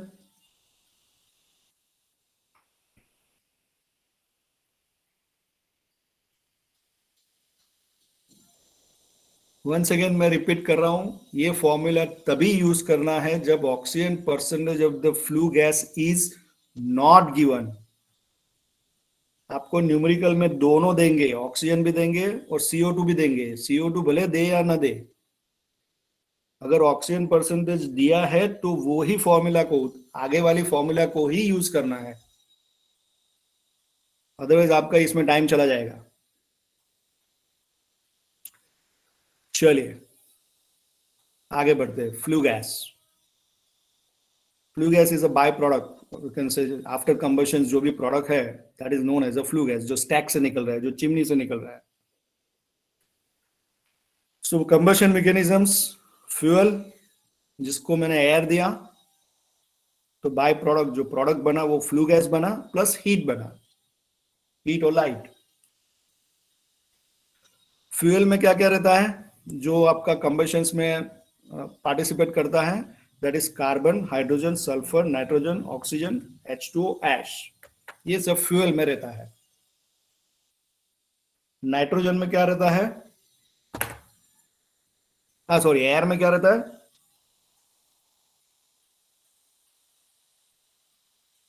एयर में कौन से एलिमेंट्स रहते हैं?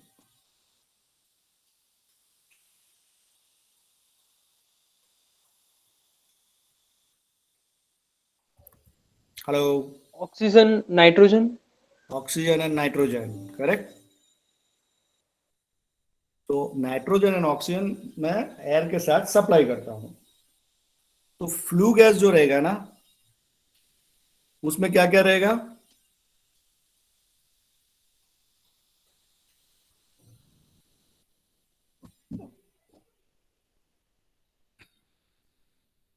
फ्लू गैस में क्या क्या रहेगा? कार्बन ऑक्सीडाइज होगा तो क्या बनेगा? सर फ्लू गैस मतलब सर जो चिमनी से बाहर निकल रही है वो वाली sir? Correct correct correct, that is a flue gas. Combustions, oxidations होने के बाद जो भी प्रोडक्ट्स बनता है, that is known as a flue gas.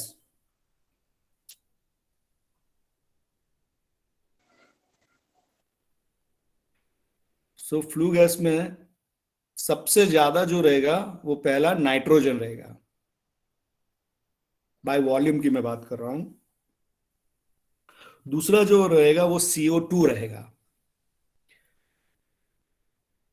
Then either there will be SO2 और H2O, बट H2O को मैं लास्ट लिख रहा हूं।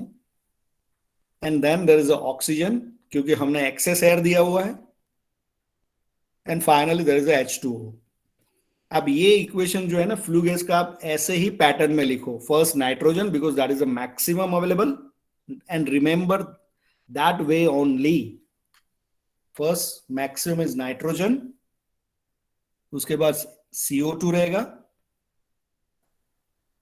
Normally it's a SO2 by volume, or maybe O2, depends how much percentage of the oxygen excess air you are giving. And then finally H2O। H2O इसलिए मैं last में लिखवा रहा हूं कि आपको जो लॉस निकालना है वो है dry flue gas laws. Dry का मतलब है बिना मॉइस्चर, बिना H2O।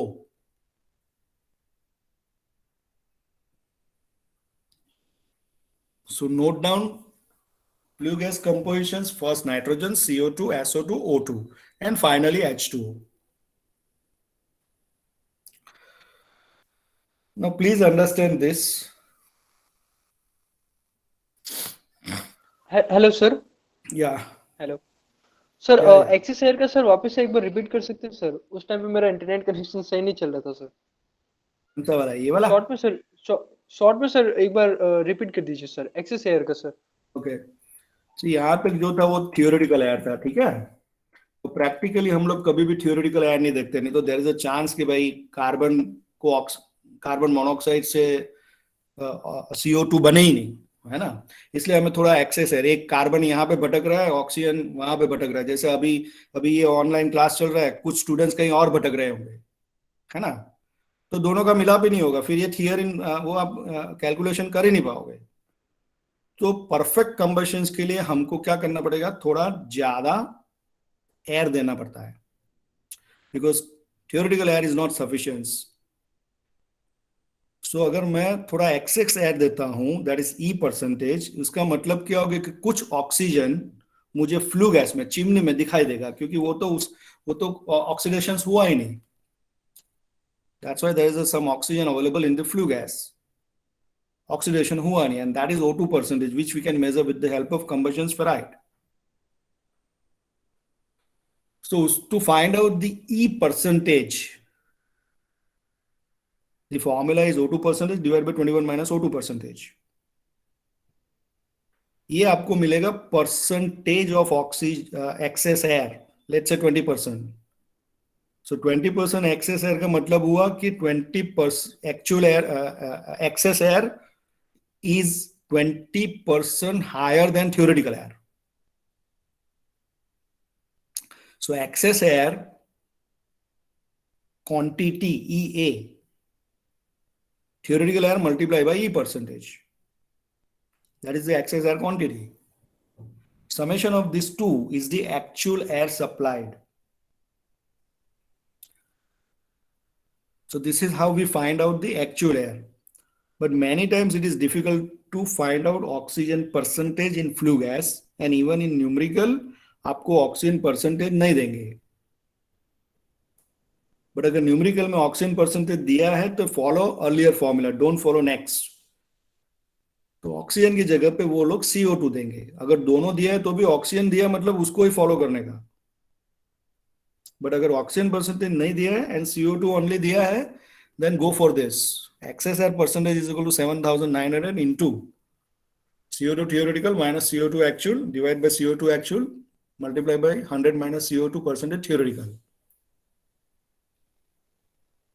Actual which they give in the numerical, theoretical we have to calculate. So then we calculate E percentage. So EA will be TM multiplied by E percentage, and actual air will be summation of these two. ये हो गया access air का concept. अभी मैं कंबशंस में होने के बाद जो फ्लू गैस बनता है उसकी बात कर रहा हूं। There's a fuel plus air which will produce product of the combustions, that's flue gas plus some heat or light energy. Fuel में there is ultimate analysis, carbon, hydrogen, sulfur, nitrogen, oxygen, moisture and ash. Air में there are two components, nitrogen and oxygen. Flue gas में there is a carbon dioxide, SO2, H2O, then oxygen, then nitrogen. सबसे ज्यादा जो रहेगा वो है nitrogen. That's why I'm writing first. उसके बाद CO2 by volume या by mass. Then there is a SO2. Then there is a O2. And last में मैं H2O लिख रहा हूं। रीजन, मुझे ड्राई फ्लू गैस निकालना है। ड्राई फ्लू गैस मतलब without H2O. Now let's understand this. Let us assume 1 kg of coal is burned with AA, that is actual air quantity of air in kg, which is equivalent to TA plus EA. TA theoretical, EA excess air quantity. So ultimate analysis of coal, so and so things. Carbon जब oxidise होगा तो क्या बनाएगा?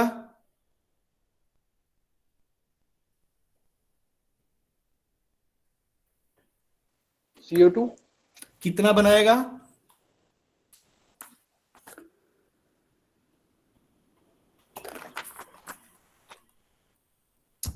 Remember that 1 kg, 1 C kg carbon requires 2.67 C kg oxygen to produce 3.67 C kg of CO2. Molar to mass reactions, remember?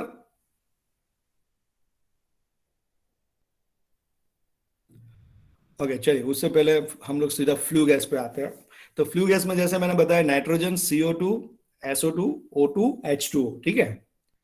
Flu gas में nitrogen कहां से आएगा?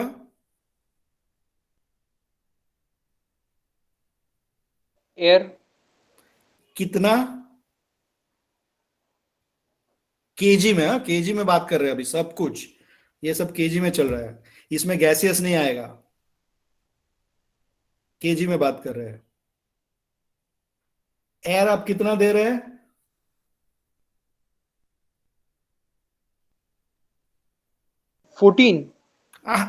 इधर इधर ये स्लाइड पे 14 तो कोई न्यूमेरिकल था, पर्टिकुलर उसमें था, वो भी थियोरेटिकल था। आप सपोज 1 kg कोल है तो कितना एयर दे रहे हो?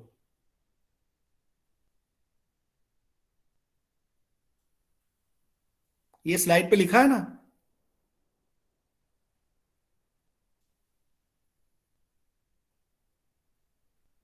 कितना एक्चुअल एयर दे रहे हो?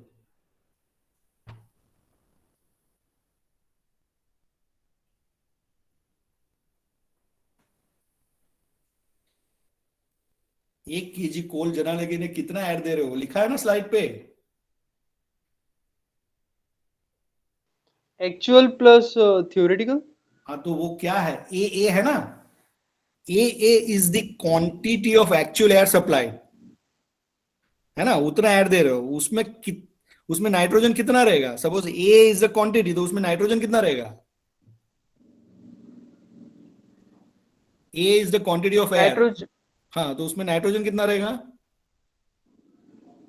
N2/A। N2/A क्यों? 100 kg एयर है तो उसमें नाइट्रोजन कितना है by mass?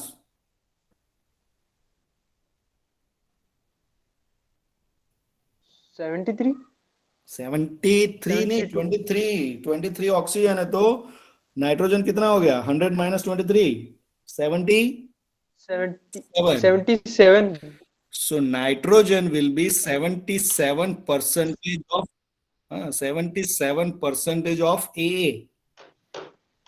Plus there is some nitrogen n kg already available in the fuel, that is n. हाँ या ना?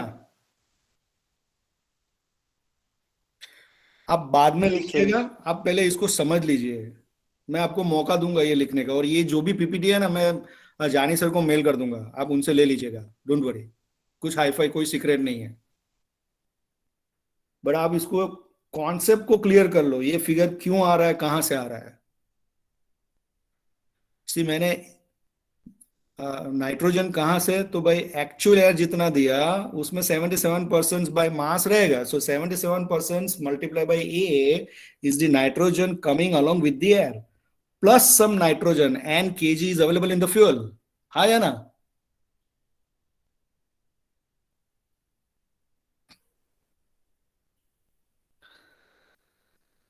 यस और नो? सर +N मतलब सर फ्यूल में कितना केजी नाइट्रोजन है? 0.77। फ्यूल में आपके सामने अल्टीमेट एनालिसिस है ना? अच्छा हाँ सर, हाँ हाँ, फ्यूल। नाइट्रोजन yes, दो, sir. सी नाइट्रोजन दो जगह से आएगा ना, एयर के साथ आएगा प्लस फ्यूल के साथ आएगा, तो एयर के साथ का पार्ट कितना है? तो 77% ऑफ एक्चुअल एयर, वो एयर का पार्ट हो गया, Yes, प्लस sir. फ्यूल का भी पार्ट, तो फ्यूल में पर केजी कितना नाइट्रोजन है? तो n केजी है, करेक्ट? अच्छा sir, yes sir, summation of this two. Yes sir. Same way CO2, वो कहां से आएगा? कार्बन से आएगा, एयर में तो आएगा नहीं, कार्बन से आएगा, तो कार्बन से कितना आएगा? अगर C kg कार्बन है तो कितना CO2 बनेगा? Burn, yes sir.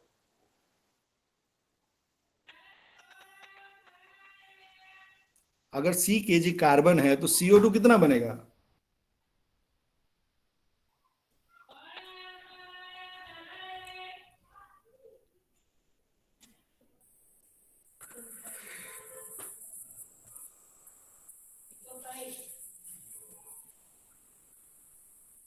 C kg carbon के लिए ऑक्सीजन कितना चाहिए?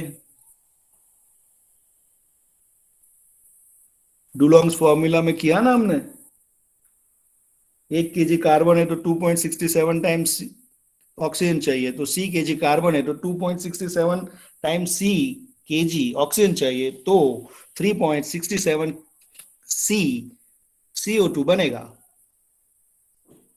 वो फॉर्मूल वो मोलर टू मास रिएक्शंस किया था ना? Yes sir, yes. SO2 कितना बनेगा? S kg सल्फर के लिए ऑक्सीजन कितना चाहिए? S kg, है ना, 1 kg सल्फर के लिए 1 kg ऑक्सीजन चाहिए, तो 2 kg SO2 बनेगा, that means S kg sulphur है तो कितना SO2 बनेगा?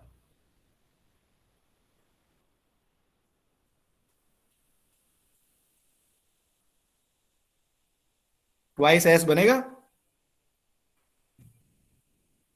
हाँ या ना?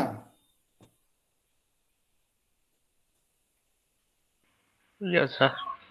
अगर मैं आपको क्या बोल रहा हूं, अगर आप बीईई का बुक रिफर करेंगे, या पता नहीं आप कौन सा बुक रिफर कर रहे हैं, मैं गारंटी के साथ बोलता हूं आपको फ्लू गैस कंपोजिशंस रटना ही पड़ेगा, मगर वो क्या बोलते हैं, मार मार के याद रखना पड़ेगा, बट अगर आप इस तरह से याद रखेंगे कभी भी गड़बड़ नहीं होने वाला। और बी का बुक में इतना टीडियस तरीके से समझाया कि इतना कंफ्यूजन है.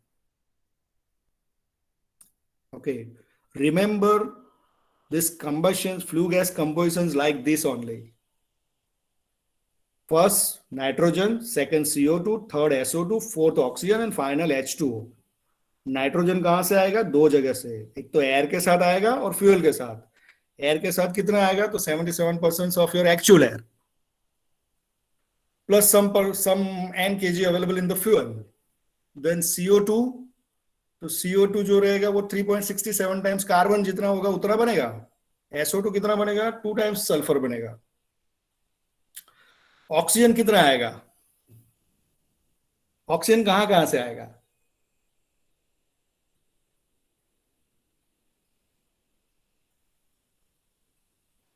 एयर के साथ में एयर के साथ में. और फ्यूल फ्यूल में फ्यूल. जो ऑक्सीजन है वो आएगा नहीं आएगा? Yes sir. वो तो आपने जला दिया ना, वो -O किया था ना. स्टोकियोमेट्रिक एयर रिक्वायरमेंट के लिए 2.67 times carbon plus 8H plus sulphur -O किया था ना, वो फॉर्मूला में, डुलोंग्स फॉर्मूला में. सो वो जो O kg ऑक्सीजन है वो तो जल जाता है, ऐसा मान लो. मतलब that oxygen is not available. आपने ऑलरेडी सब्सट्रैक्ट कर दिया है. So that's why O2 is only from EA, not even AA. क्योंकि AA में जो ऑक्सीजन है वो तो आपको ऑक्सीडेशंस में चाहिए ना, कंबशंस में. बट जो एक्सेस एयर आप देंगे उसका ही ऑक्सीजन बचेगा.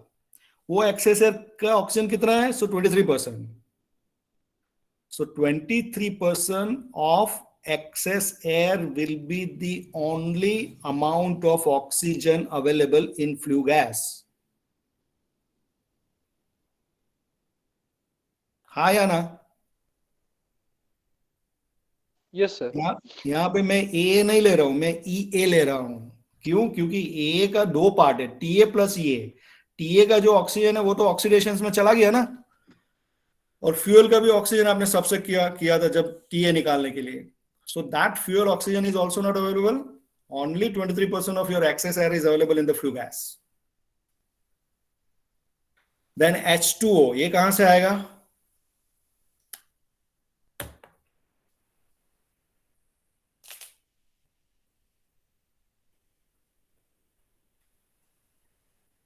H2O कहां से आएगा?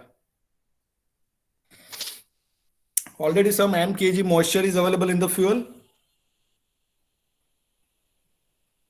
फ्यूल का अल्टीमेट एनालिसिस में H2 ऑलरेडी m kg है ही. So that m plus hydrogen oxidise करेगा तो H2O बनेगा. तो 1 kg hydrogen requires 8 kg oxygen to produce 9 kg H2O. So that's why 9H is the H2O produced from hydrogen available in the fuel. Plus already some moisture is available in the fuel, that is H2O. So summation of all this is the flue gas compositions.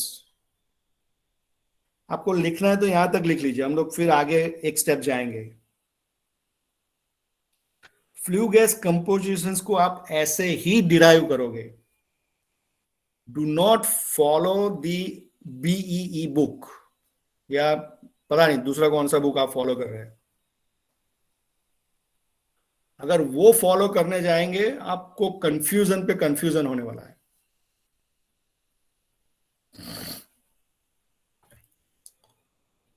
So flue gas compositions: nitrogen 77% of actual air plus nitrogen available in the fuel, CO2 3.67 times carbon, SO2 2 times sulfur, oxygen only coming from the excess air, that is 23%, H2O from moisture plus hydrogens available in the fuel, that is 9 times hydrogens. In order to find out the dry flue gas compositions, H2O will be removed. So summation of all this thing is the dry flue gas mass, where AA is the actual air, N is the nitrogen available in the fuel, C is the C kg carbon available in the fuel, S is the sulfur available, S kg sulfur available in the fuel, and EA is the excess air quantity supplied. This much is the dry flue gas mass per kg of fuel या coal जो भी है वो FO जो भी है. Note down this formula.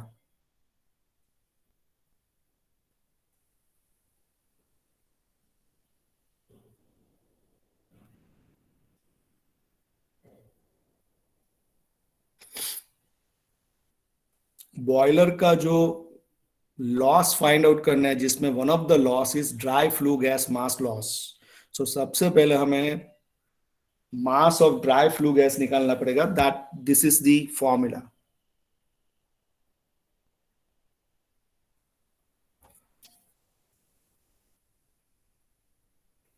Any question so far?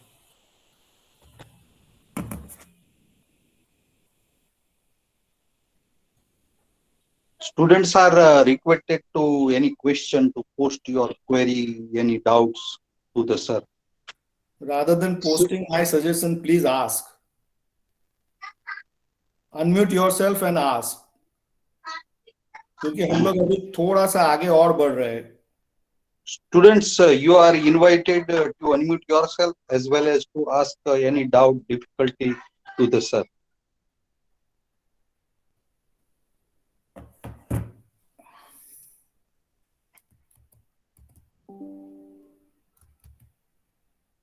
No questions?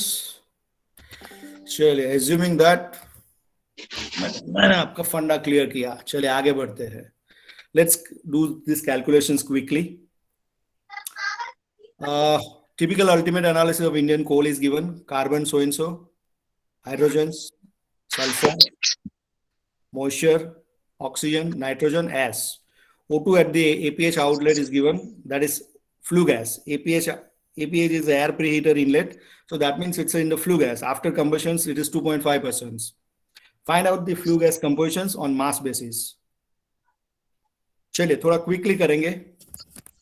First, this is the data given. So first find out the, okay, first अगर flue gas analysis है, it is always advisable to convert, do the summation and then convert to mass fraction so that error can be, minimized. Otherwise, there is a chance there is an error in sulfur as well as moisture and oxygen जब it is very less, So सबसे पहले ये convert कर लिया, आप ये करते रहिए. First, find out the minimum theoretical air quickly. चलो, minimum theoretical air find out करो. 2.67 times carbon plus 8 times hydrogen plus sulfur minus oxygen. Divide by 23%.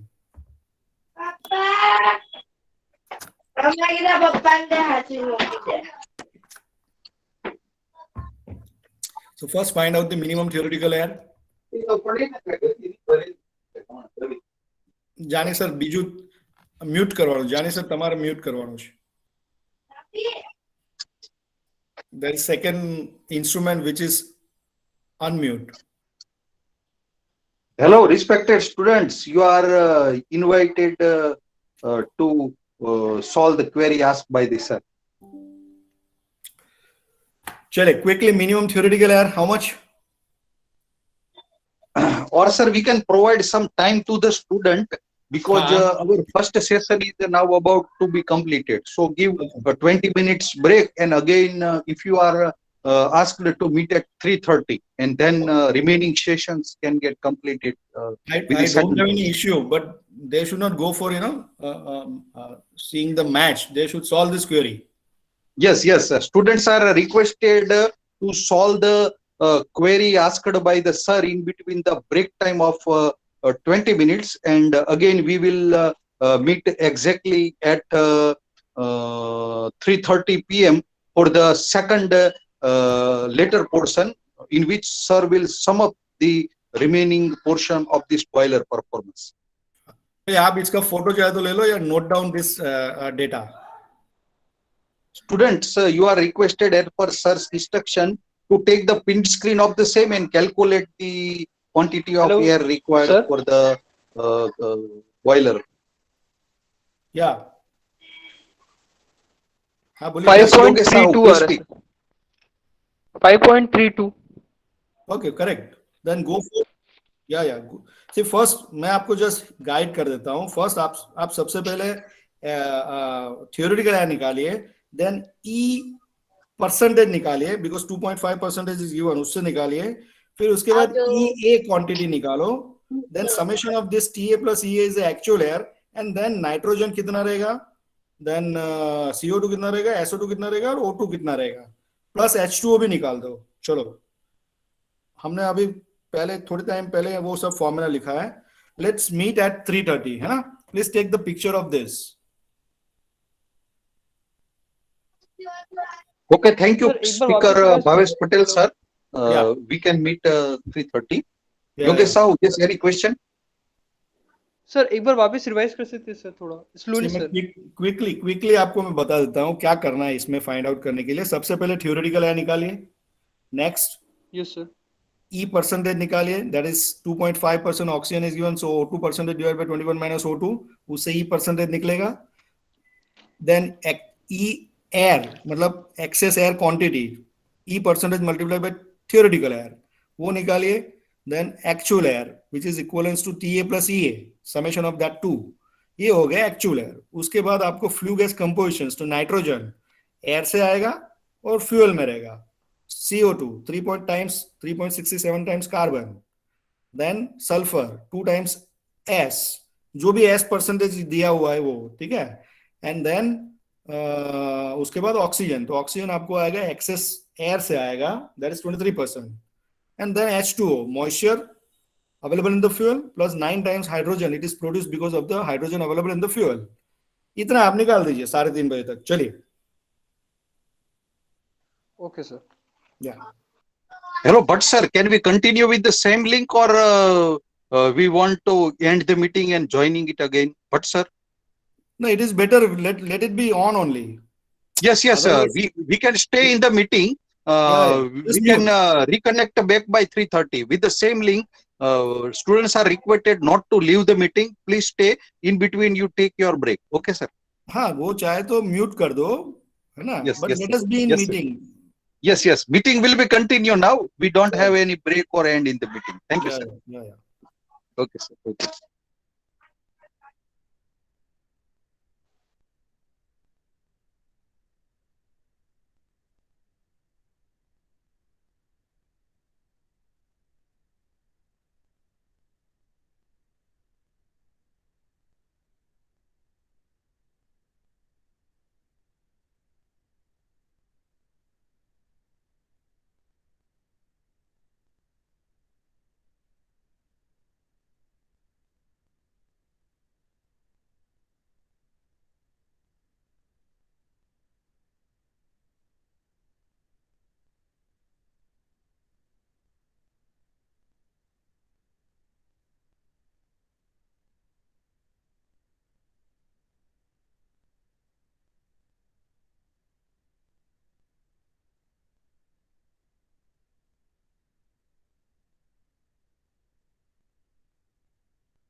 Okay.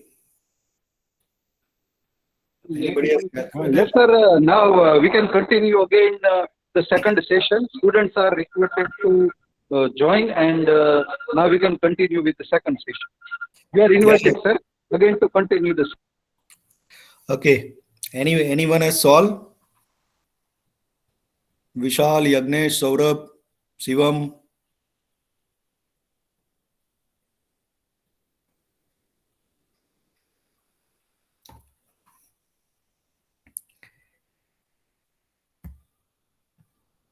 Yeah, anyone?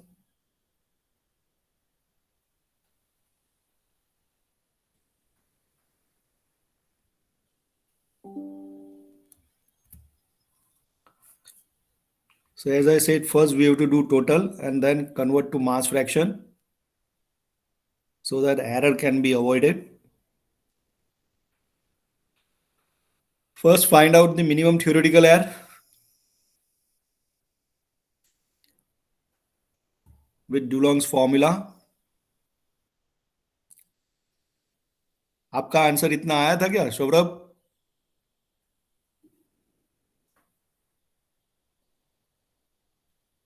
જાણી સાહેબ બધા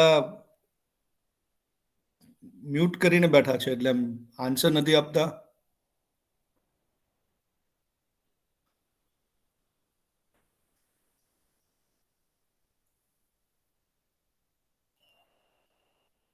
Yeah, Yagnesh, are you there?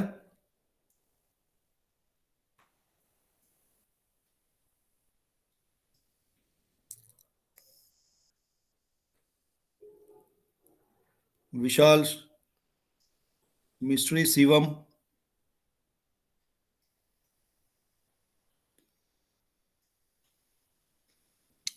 I think they have not joined.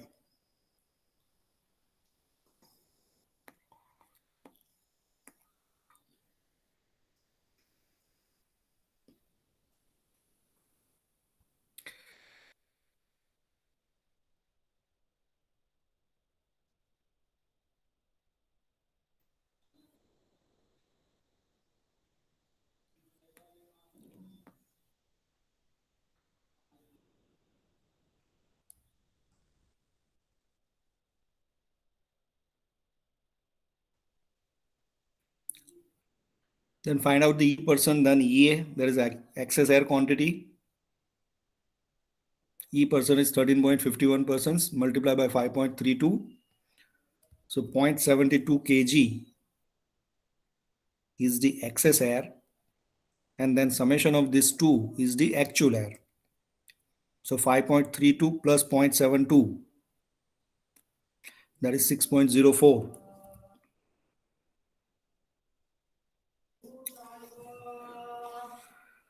And then after flue gas compositions, as I said, nitrogen, CO2, SO2, O2 and H2O. Nitrogen is coming with actual air, 77% plus nitrogen available in the fuel.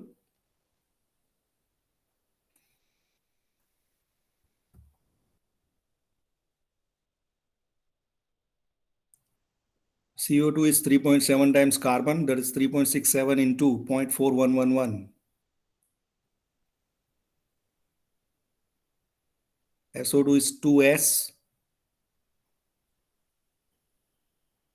Oxygen, 23% of EA, that is 23% of 0.72. And hydrogen is 9 times, H2O is 9 times hydrogen plus moisture available in the fuel. Summation of this is the total mass of the flue gas. And to find out the dry flue gas, remove H2O.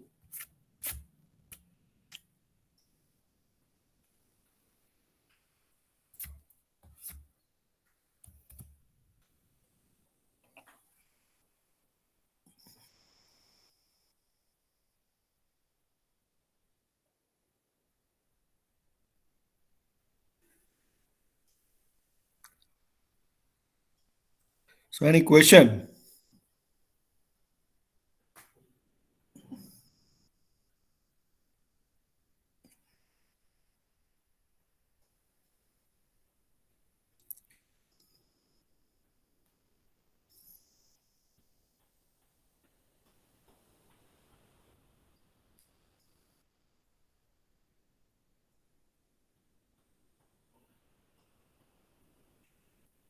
See, I'm not getting any answers from anybody. Students are invited to put a query to the sir for the calculation or determining any parameter, proportion, etc.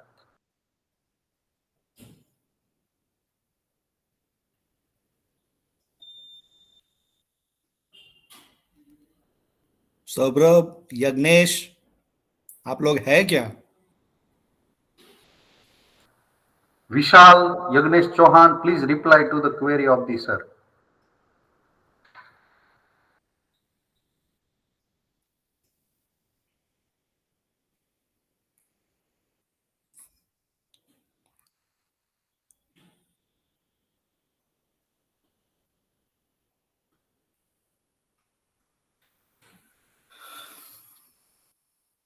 नहीं, अगर आप लोग reply नहीं करेंगे तो क्या फिर आगे क्यों बढ़े?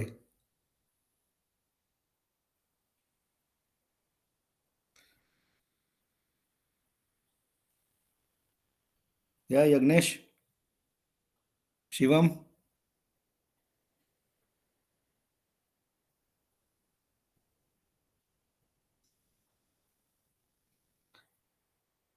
am I audible or not audible?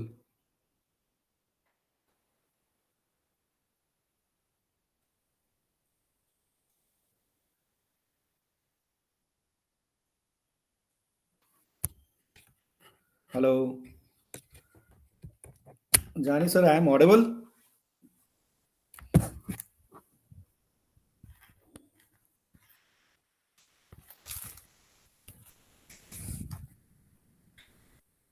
Hello.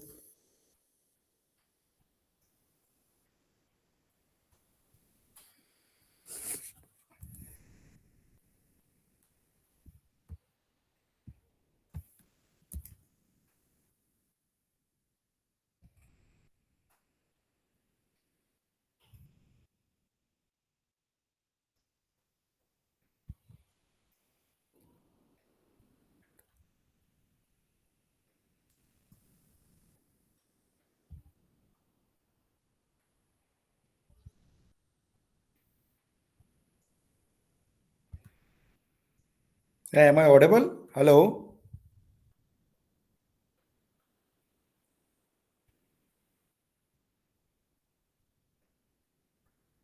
I think we should stop it here because they don't. Hello. There is some issue.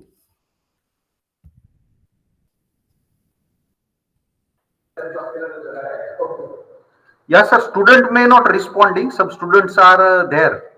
Mistri Shivam, please reply. Vishal, please reply. वो Yagnesh लोग Chauhan, please reply. वो लोग सिर्फ log in करके बैठे हैं. They are not physically present. ऐसा लग रहा है. लग ऐसा रहा है sir.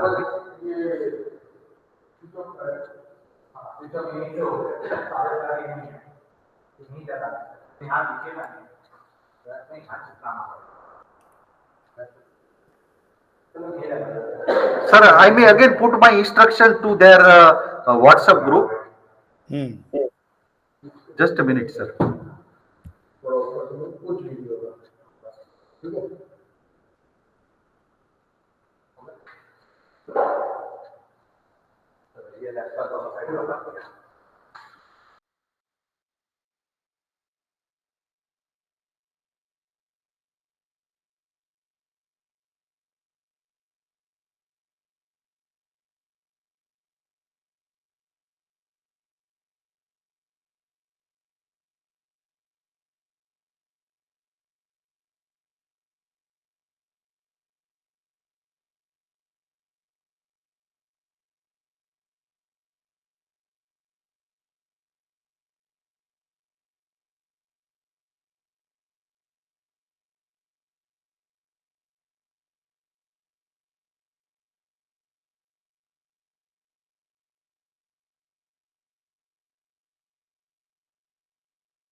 Students are, sir, intimated to join and to respond, sir.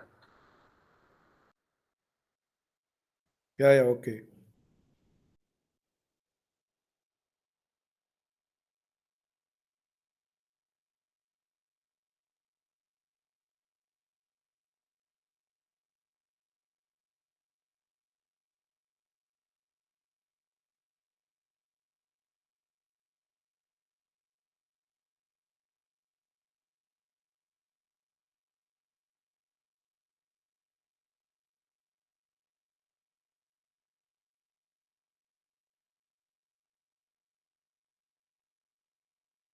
Student, please respond to the query of sirs.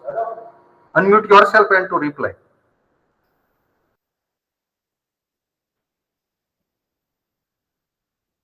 नहीं, मेरा क्वेश्चन ये है कि आप लोग वहाँ फिजिकली हो क्या? Student, please respond. Sumit Singh is present. Sumit Kumar Singh, please unmute yourself and reply.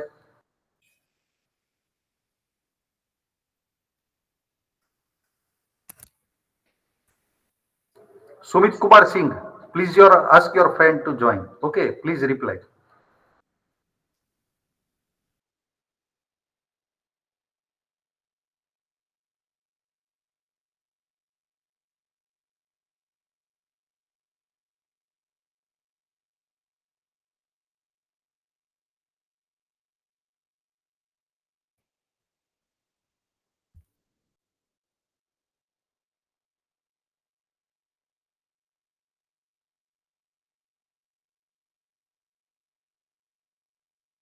Rahul, unmute yourself and reply. Rahul Yadav.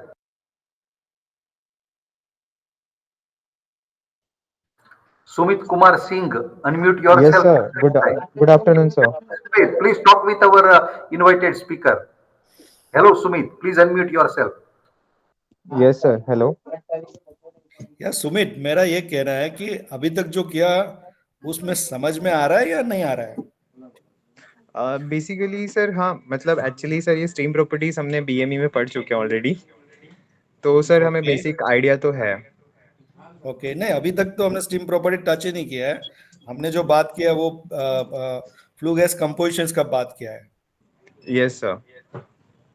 तो वो कंबशंस, फ्लू गैस कंपोजिशंस का क्लैरिटी आ रहा है या फिर मजा नहीं आ रहा है? नहीं सर, आ रहा है। हम्म। थोड़ा ट्रिकी है पर सर आ रहा है, डाइजेस्टेबल है। बट ये सब पढ़ने में आता है क्या? सर पढ़ने में आया तो आता है, मतलब हमने लास्ट सेमेस्टर्स में पढ़े हुए हैं कंबशंस के अंदर। Okay, what about steam properties? Sir steam properties sir we have just learn in BMA. DME Properties of means? steam, properties of gas. अच्छा, diploma, DME means what? So Bachelor of Mechanical, Basics of Mechanical Engineering. Okay, basics of mechanical. Okay. चलिए तो quickly हम लोग steam properties देख लेते हैं। The popular mode of conveying energy for generating power and heating applications.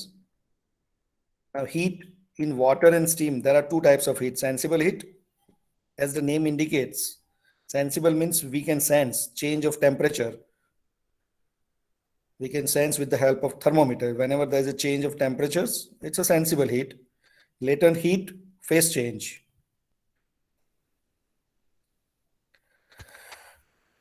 चलिए अभी एक कुछ फंडामेंटल में पूछना चाहता हूं, एंथैल्पी क्या चीज है? क्योंकि हम लोग एंथैल्पी बहुत बात करेंगे। एंथैल्पी क्या चीज है?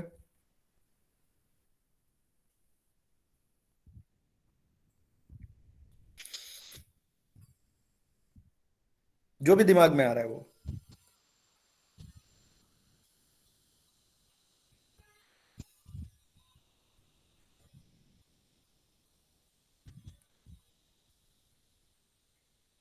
क्या Sumit? So I'm not sure about it, but enthalpy is the amount of heat gain or it is equivalent to the total heat content of system. Not sure है, इसलिए तो हम लोग डिस्कस कर रहे हैं। एंथैल्पी मींस टोटल एनर्जी, बराबर कितना आउटपुट आप दे सकते हो किसी भी सब्सटेंस से। आउटपुट यानी वर्क या एंथैल्पी या इंटरनल एनर्जी किसी भी सब्सटेंस का जीरो कब होगा?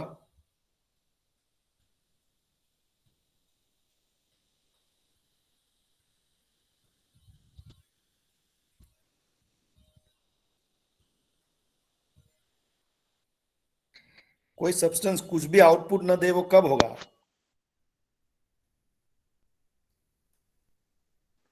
जब उसकी इंटरनल और फ्लो एनर्जी जीरो हो जाए। कब होगी? That is my question. वो कब होगी? उसका इंटरनल एनर्जी कब जीरो होगा?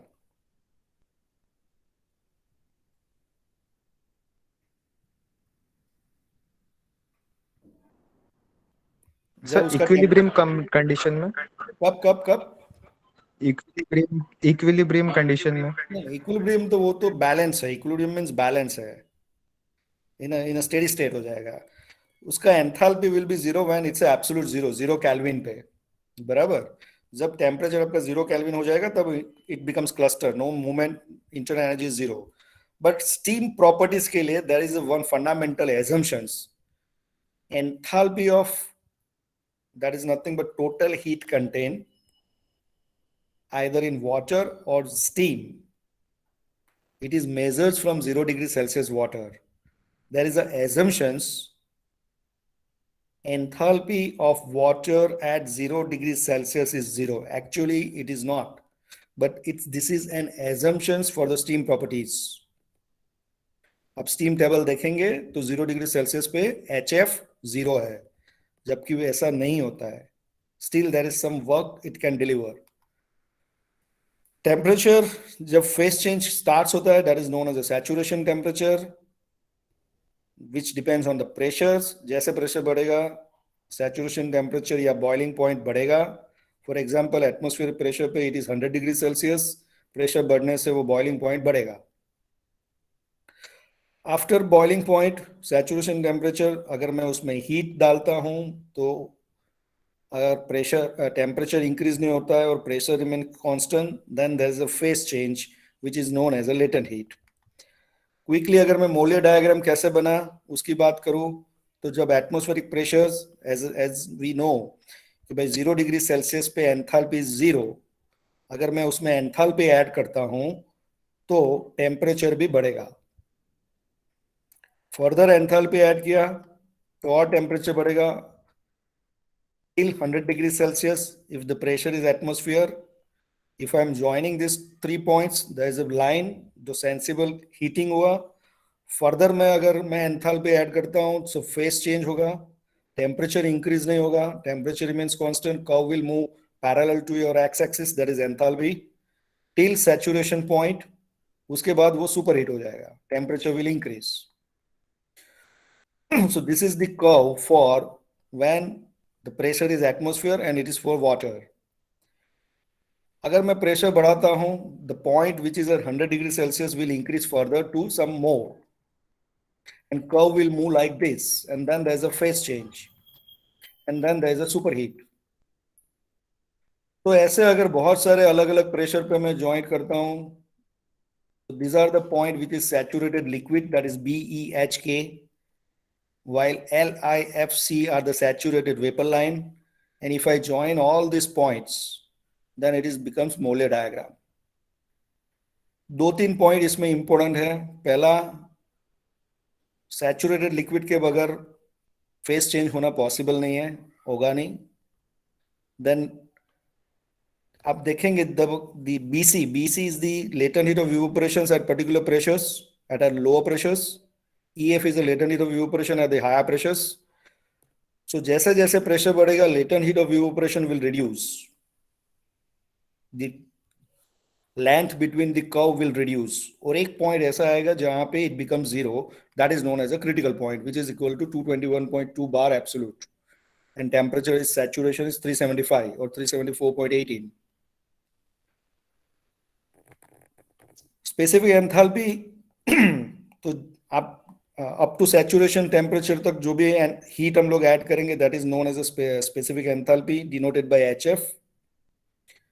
देन फर्दर जब मैं हीट ऐड करूंगा, okay, specific enthalpy of water at any temperature can be calculated with this equations mCp delta T. When I am saying specific, means mass is equal to 1. That means, and delta T is T minus 0, because steam properties is from 0 degrees Celsius. So that's why delta T become T and equation becomes CPT. That's why feed water enthalpy is below saturation temperatures will be calculated. Suppose 200 degrees, 180 degrees Celsius is the feed water temperature, uska enthalpy is 180 kilocalorie, because Cp is 1 and delta T minus 0, so 180 minus 0, so that is 180. So straight away you can calculate 180 kilocalorie per kg. Then later in the evaporation HFG, that is phase change, and Hg is the addition of HF plus HFG. Wet steam is something कि मुझे जितना HFG चाहिए letter इन evaporation उतना मैं अगर नहीं दे पा रहा हूं, कुछ परसेंटेज दे रहा हूं, सो percentage is known as a dryness fractions, that is x HFG में दे पा रहा हूं. So in that case, enthalpy of wet steam is equal to HF plus x HFG. In that, x is a dryness fractions, which is mass of steam divided by total steam. Dry steam divided by total steam. So enthalpy of wet steam is HF plus x HFG. Never calculate x Hg. It is HF plus x HFG. From steam table, locate the pressures and then correspond to HF and HFG. Add HF plus XFG, never do XHG. To calculate the enthalpy of wet steam, it is HF plus XHFG. Then superheated. Further, after becoming dry saturated, if I am adding the heat, it becomes superheat. So it is once again sensible heat. So definitely it is Cp delta T. So enthalpy of superheated steam is Hg plus Cp delta T. That is delta T is T sup minus T sat. Obviously, if it is in kilojoule, then Cp will be in kilojoule, 2.09. If it is not given, remember this. Now let us come to boiler, which is an enclosed vessel, which is used for combustions of the fuel, which transfer the heat to the water to generate the hot water and steam.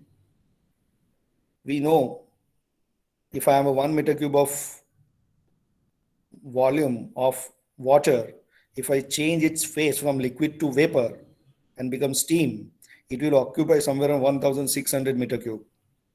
That means it's very compact, and that's the reasons boiler comes under IBR, because a lot of heat is there, a lot of energy will be there. So when it explodes, it will occupy high volume.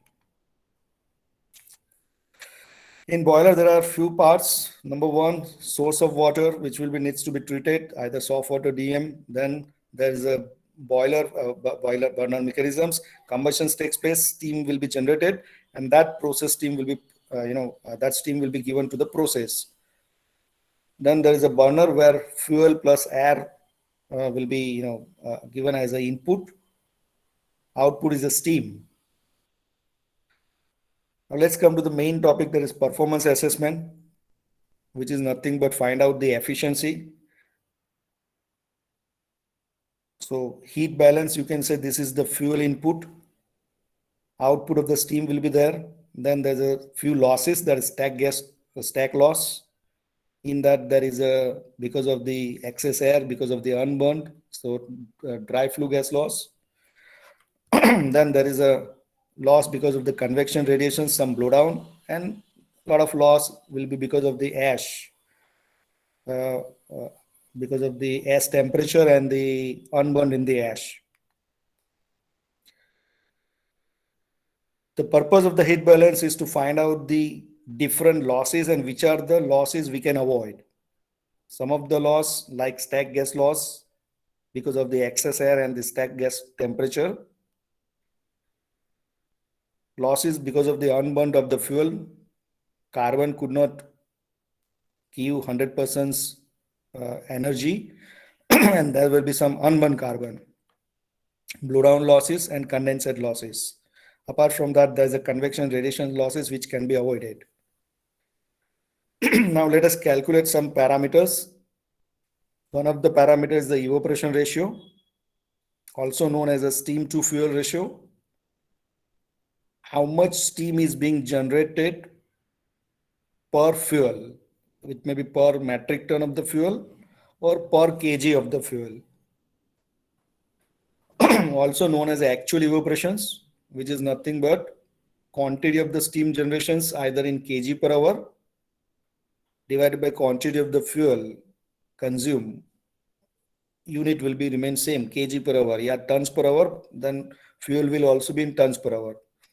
So per kg or per unit mass of fuel, how much mass of steam is generated, that is known as the evaporation ratio. Boiler efficiency, nothing but how much percentage of the energy input I have effectively used to generate the steam. So ratio of output upon input. There are two methods. One method is direct method, second is the indirect method. Direct method is the energy gain of the working fluid, which is being compared with the how much energy I have put inside the boiler. So it will talk output upon input. No discussions on losses. While in indirect method, the efficiency is the difference between total losses minus energy input. So the indirect method, they will talk about different losses. So direct losses with the direct method, efficiency with boiler is the MA, that is the evaporation ratio. That is nothing but steam by mass of the fuel.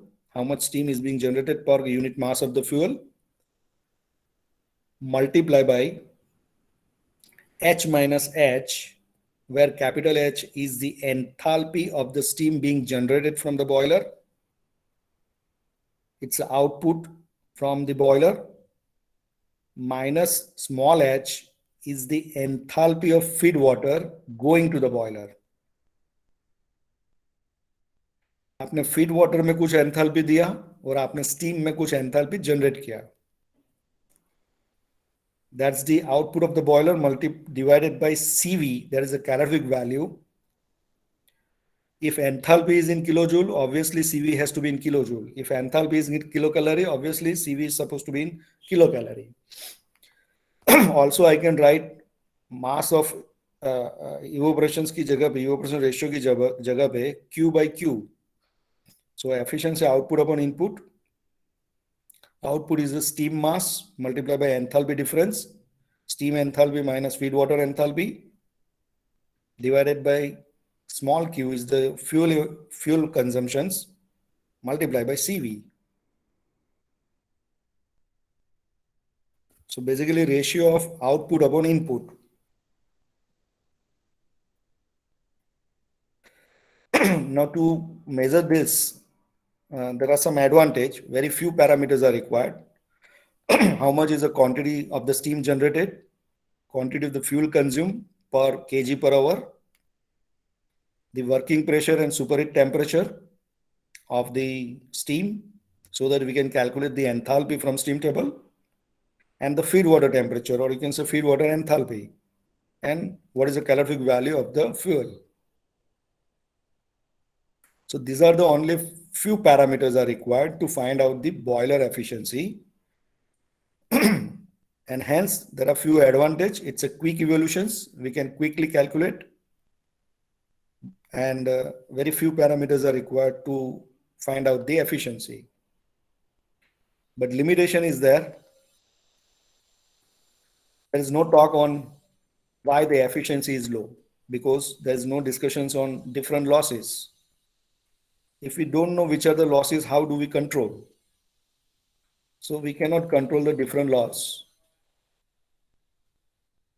Now let us calculate some numerical. Let's find out the efficiency and evaporation ratio with the help of direct method. Suppose boiler is a coal fired, the steam generated is dry, and the quantity is 8 tons per hour. The steam pressure and the temperature is 10 kg per cm square and 180 degrees Celsius. Quantity of the coal consumed is 1.8 tons per hour. Feed water temperature is 85 degrees Celsius. That means 85 kilocalorie per kg is the enthalpy of the feed water going to the boiler. GCV of the coal is 3200 kilocalorie per kg. And if I refer the steam table with 10 kg per cm square having 180 degrees Celsius temperature, the enthalpy of the saturated steam is 665 kilocalorie per kg. Find out the efficiency by direct method and evaporation ratio.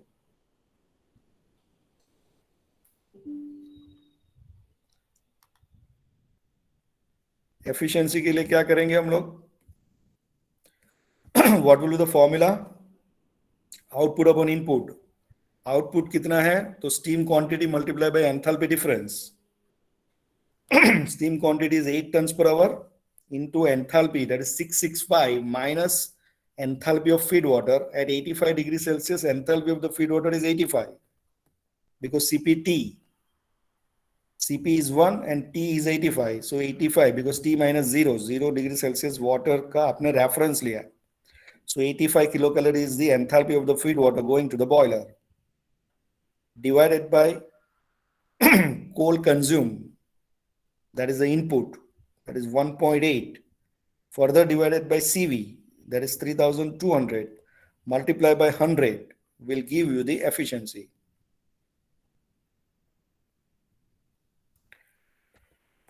What is the evaporation ratio? Steam generated by fuel consumed, how much?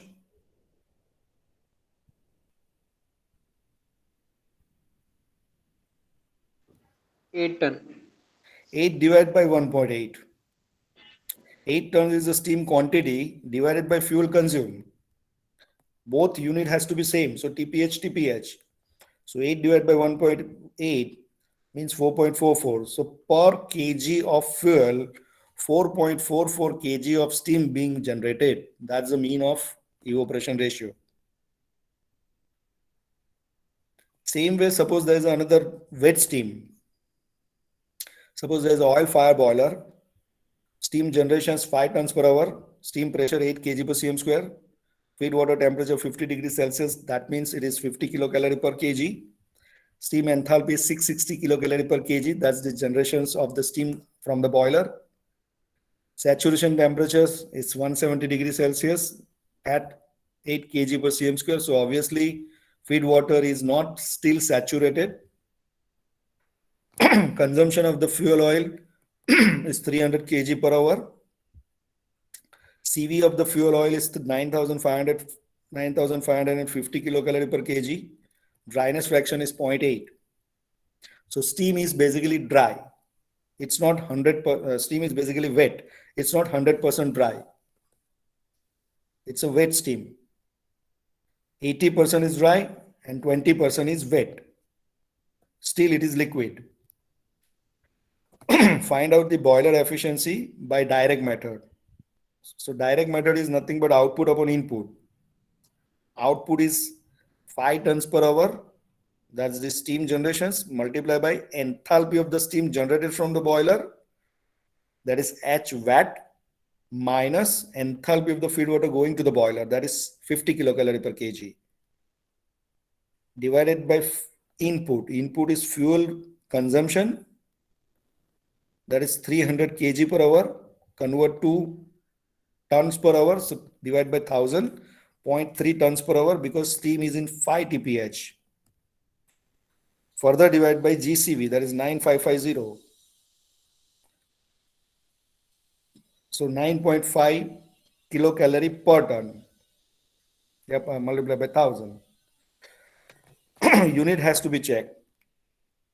So first, let us find out the H watt. H watt, or you can say output of the boiler, that can be calculated by two methods. Number one, straight away find out the enthalpy of wet steam, that is HF plus XHFG, where HF, here there is a given steam saturation temperature 170. That means HF is 170 kilocalorie per kg and X is a dryness fraction 0.8 multiplied by HFG. Hg is given 660. 660 minus 170 is the HFG. Let's calculate, and there is another method. We will calculate with another method first. See, when I am saying steam generation is 5 TPH and dryness fraction is 0.8, it means 80% of 5 TPH is dry saturated and 20% of 5 TPH is still saturated liquid. So dry steam is 80% of 5 TPH, that is 4 TPH, which is dry saturated steam. While wet steam, or you can say saturated liquid, is 20% of 5 TPH, that is 1 TPH, which is saturated liquid. So enthalpy of 4 TPH, which is dry saturated, that is given 660. And enthalpy of saturated liquid, that is 170, it is 170 kilocalorie per kg. So total heat added by the boiler is 4 TPH, that is 4000. 660 minus 50. Why minus 50? Because that is the temperature of feed water. That is the enthalpy added by the boiler to generate 4 TPH dry saturated steam, plus 1000 kg per hour into 170 minus 50, because 170 is the saturation temperature at so and so pressures. So its enthalpy HF will be 170 kilocalorie per kg, and 50 is the feed water temperature. Summation of these two is the heat added by the boiler. Same you can find out, this is the output from the boiler. Same you can find out by calculating HVAT, that is the enthalpy of wet steam. That is first, because we know HVAT is HF plus X HFG. So we have to first find out the HFG, that is latent heat of evaporations. 660 minus 170, which is equivalent to 490. Then HVAT is equal to HF plus X HFG. HF is 170, dryness fraction is 80, so 0.8, into HFG is 490, so 562. Now 562 kilocalorie per kg is the enthalpy of wet steam generated from the boiler. So output of the boiler is equal to 5000 into 562 minus 50. That's the output from the boiler, which is equivalent to same 2.56 into 10 raised to 6 kilocalorie per hour.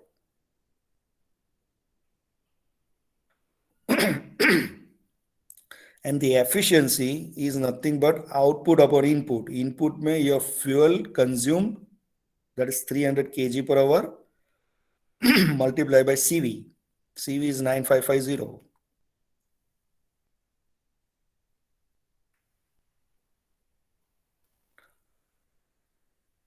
That is 89.3%. But here there is no discussions about losses. What about 11%? What about 10.7% loss? There is no discussions. And hence there is a indirect method, which is a heat loss method. There are various heat loss through stack. There is a dry flue gas loss. There is a moisture loss generated because of the hydrogen available in the fuel, moisture available in the fuel, moisture going along with the air. Many times there is a unburn, or maybe there is a CO. Then there is a surface loss, fly ash loss, bottom ash loss, and blowdown.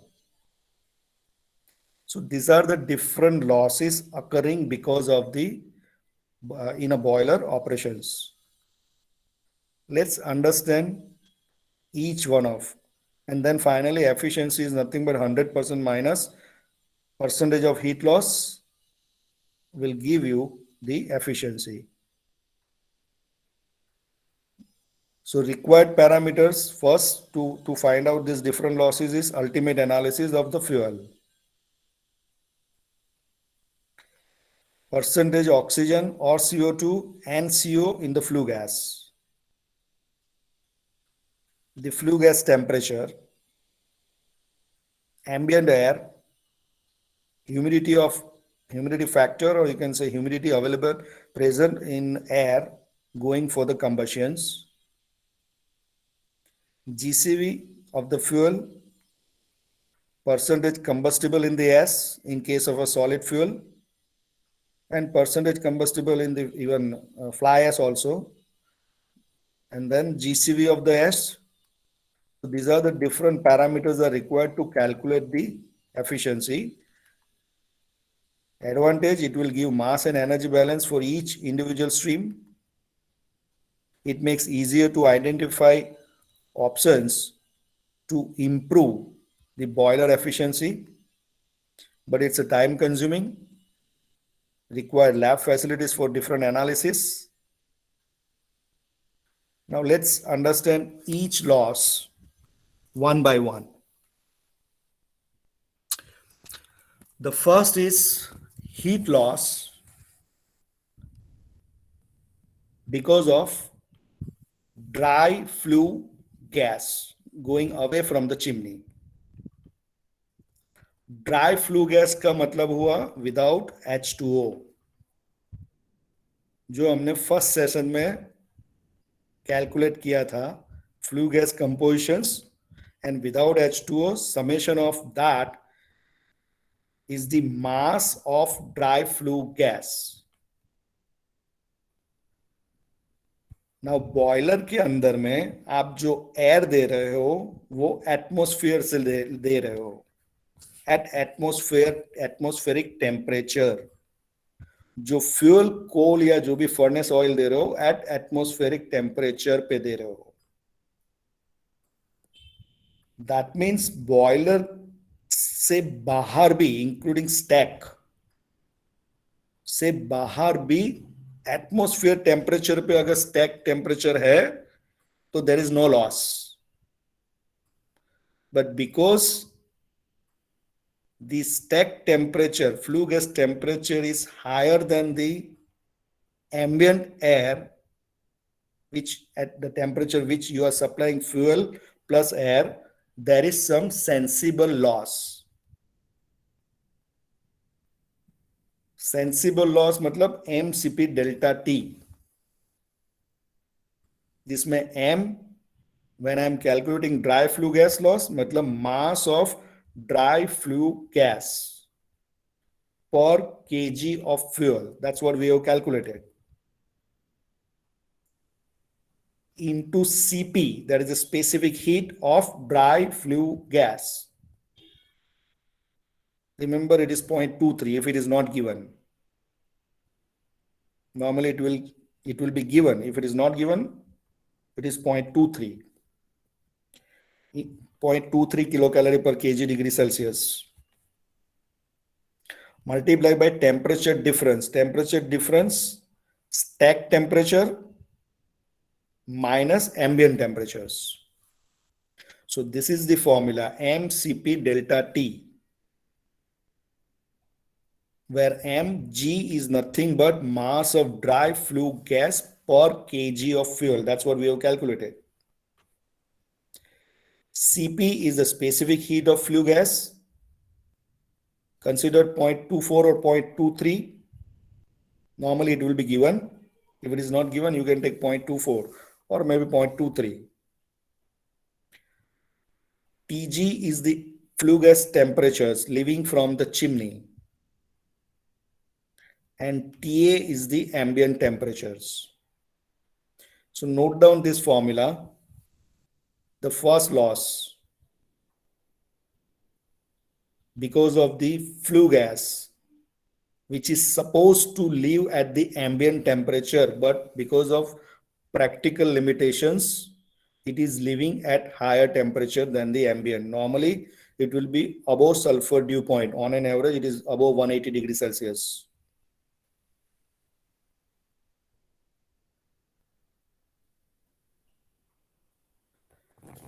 Then second, okay, if we can control mass of flue gas जितना कम रहेगा ये loss कम होगा, या if we can control TG, that is the exit flue gas temperature, जितना कम रहेगा उतना ये loss कम रहेगा। ना मास ऑफ फ्लू गैस को कम करने के लिए एक्सेस एयर जितना आप कम देंगे उतना अच्छा है। We cannot give more excesses, otherwise this percentage loss will increase. Second, loss because of the vapor generation. Now vapor is being generated because of the moisture presence in the flue gas. Moisture तीन जगह से आता है, because moisture will take away some heat from the combustions and become superheated steam at the exit gas temperatures. So कुछ heat moisture लेके जाता है। There are three areas from where this moisture is coming or maybe generated because of the process. Number one, moisture formations because of the hydrogen available in the fuel. Number two, moisture available inside the fuel itself. And number three, air के साथ भी moisture आता है। So please remember these different losses as serial wise only. First, always dry flue gas loss. Second, because of the vapor is being generated because of the hydrogen available in the fuel. Vapor is you can say moisture already available inside the fuel, and moisture which is coming along with the air. So these are the three different sources which will take away some heat and goes from the stack.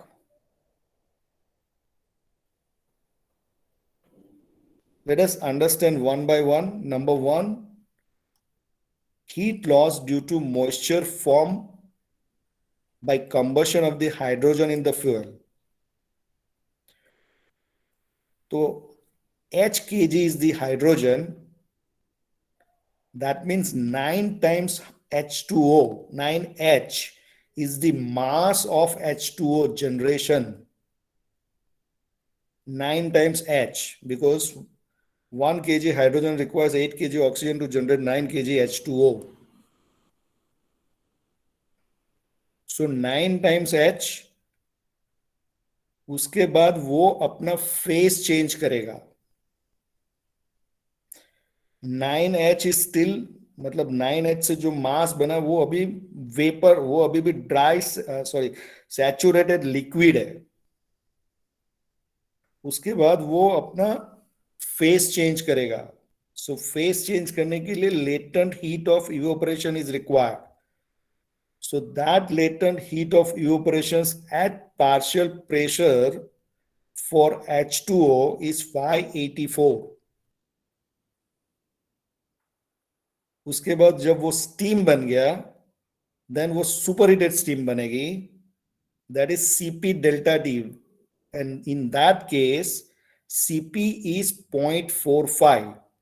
that is the specific heat of superheated steam, multiply by delta T, that is Tg, flue gas temperature, minus ambient temperatures. So 584 is the latent heat of evaporations at partial pressures 15 degrees Celsius. Basically partial pressures, that is the liquid, saturated liquid to dry saturated steam, plus enthalpy additions, specific enthalpy additions, that is 0.45 into delta T. That is the total heat taken by the vapor generated because of the hydrogen available in the fuel. So 9H. Same way, heat loss due to moisture present in the fuel. Fuel में moisture कितना है?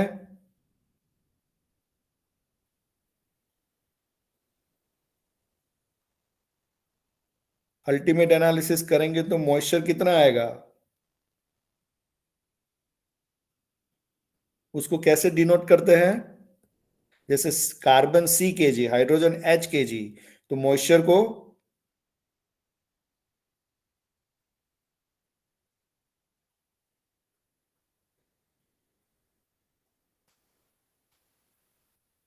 Hello,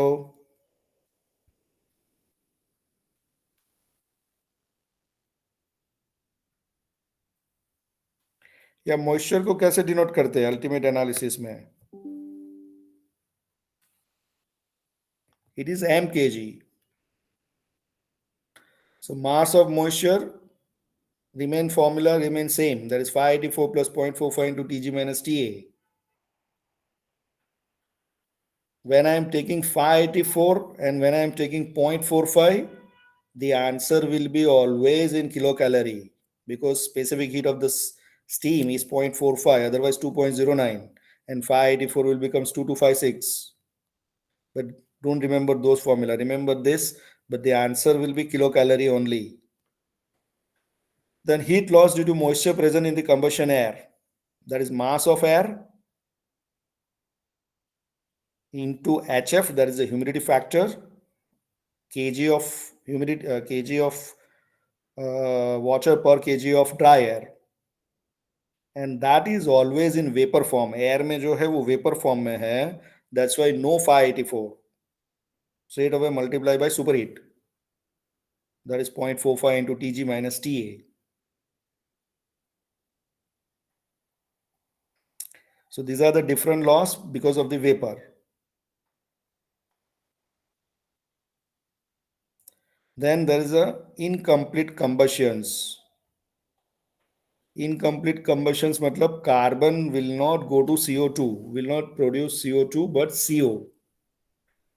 So that means mass of CO into some loss. If you remember that 5684, 5654, अगर CO बनेगा तो 5654 का loss होगा. So 5654 kilocalorie per kg of fuel. MCO is the mass of CO in kg per kg of fuel. Now to calculate a mass of CO, this is the formula. CO percentage available in the flue gas multiply by C, that is the carbon percentage in the fuel, divided by CO percentage, that is in flue gas, plus CO2 percentage in the flue gas.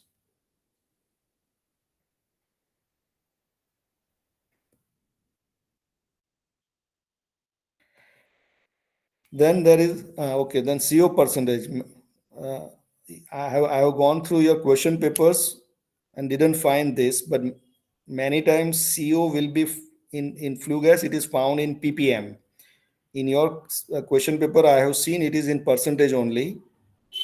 But if CO is given in ppm, ppm is nothing but parts per million. That is 1 upon 10 lakhs.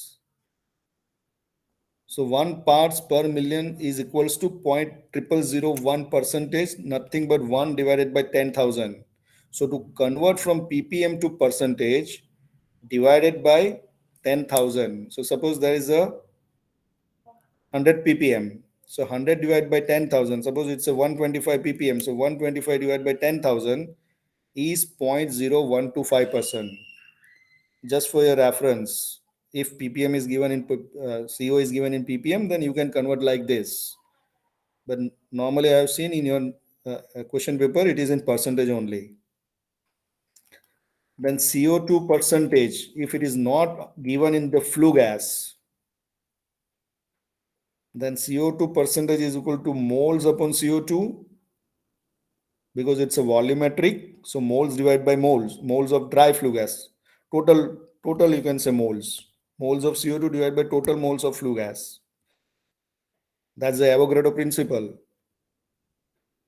Now moles of dry flue gas is nothing but moles of individual components.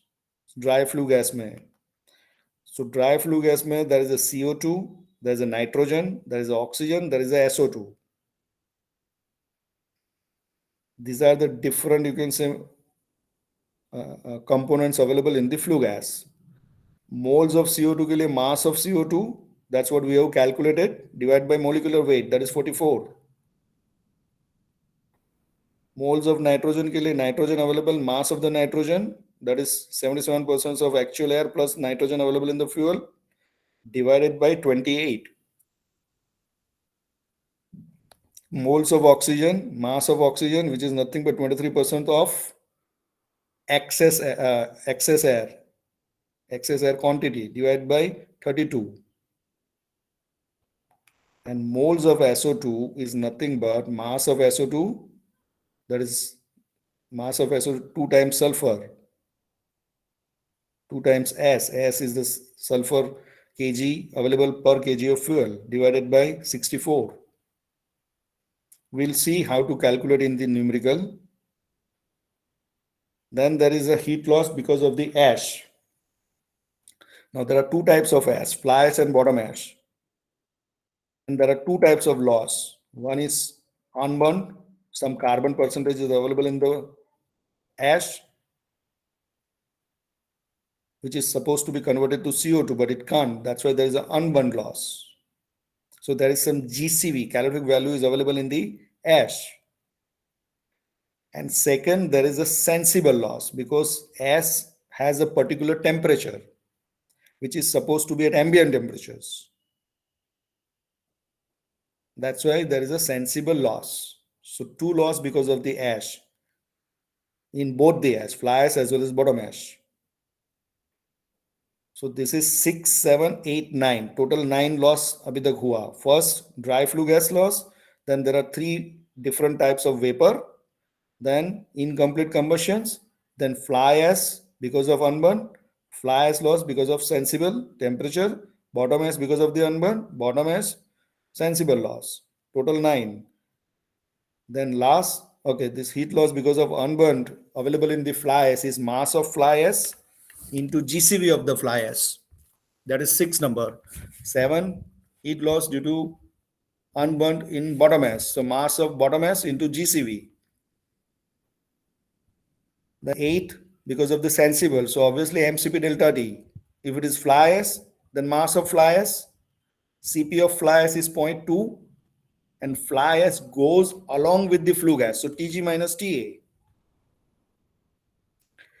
To find out the mass of fly ash, many times it is given as a ratio. Ratio of fly ash and bottom ash in the fuel is 90% to 10, bottom to fly.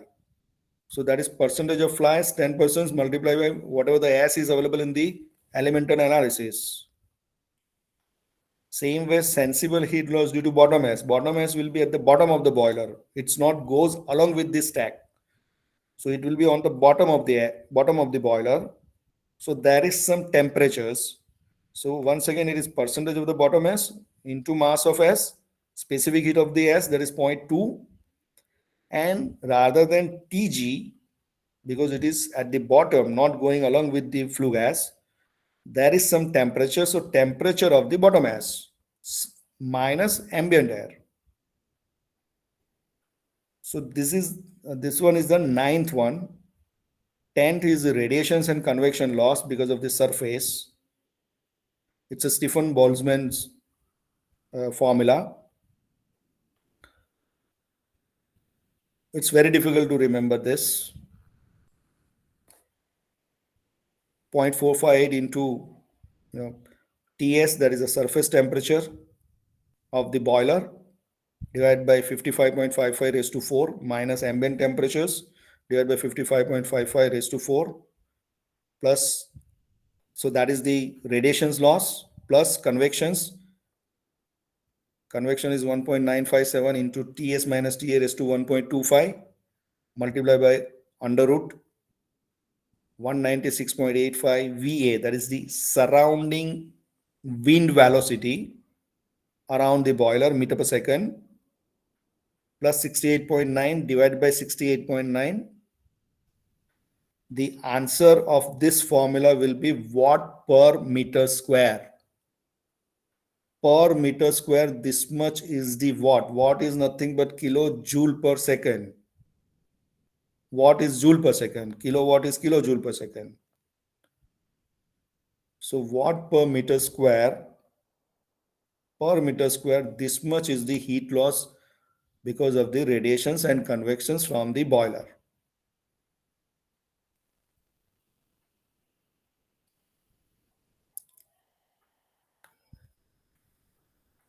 And then find out the efficiency. Different losses divided by GCV is the percentage. 100 minus that percentage is the efficiency. Let us take your case only. This is the example which is being asked in your GTU. I don't know which semester, 2017 and 2018, winter, summer.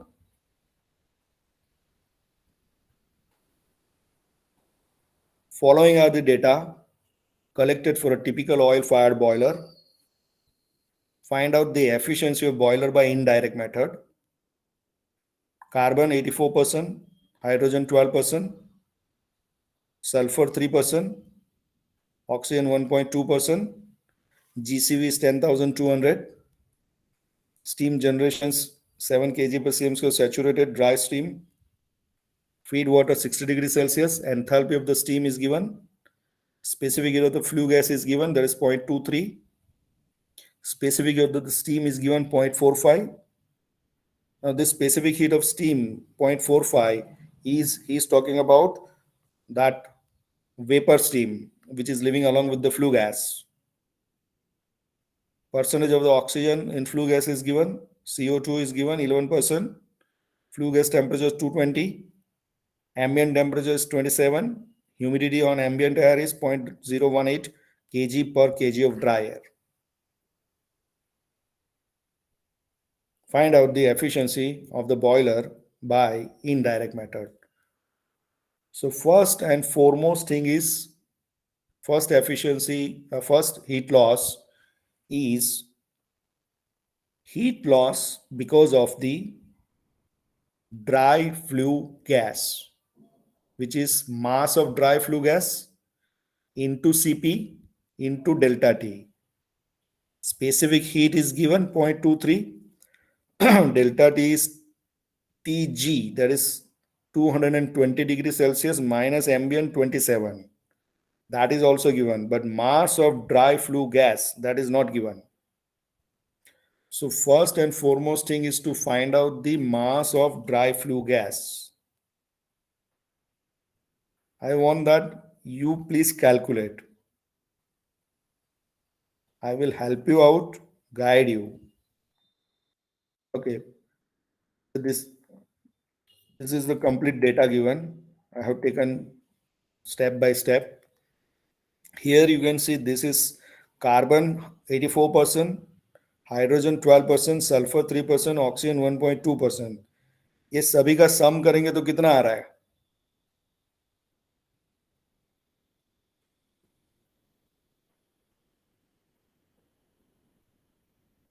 Hello,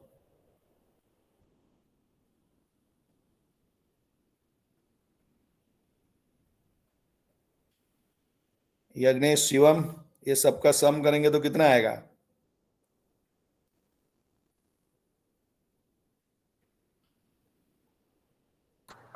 Student, please reply to the query raised by the expert.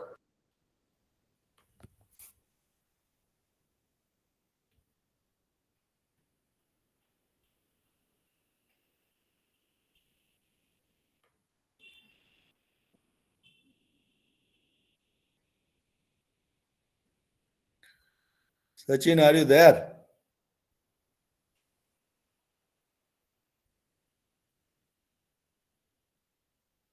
So this is the limitations of online program. There are few advantage. We can save time of transit, but this is the limitations.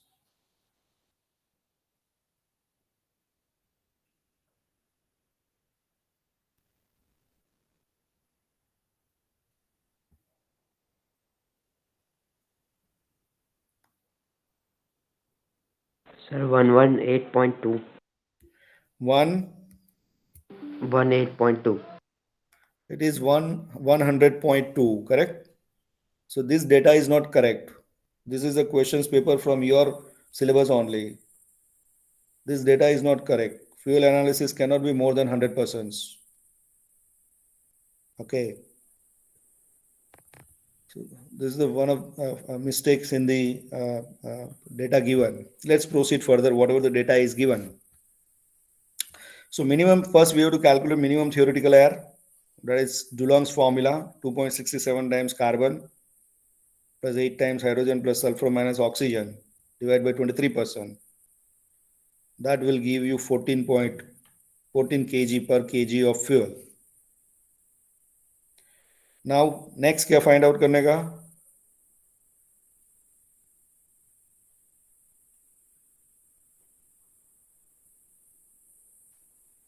E percentage.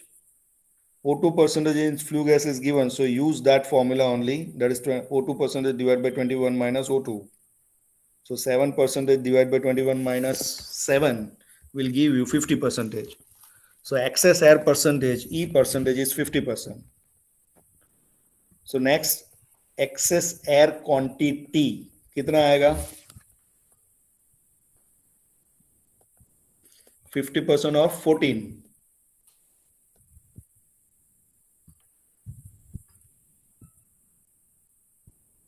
Excess air quantity कितना आएगा?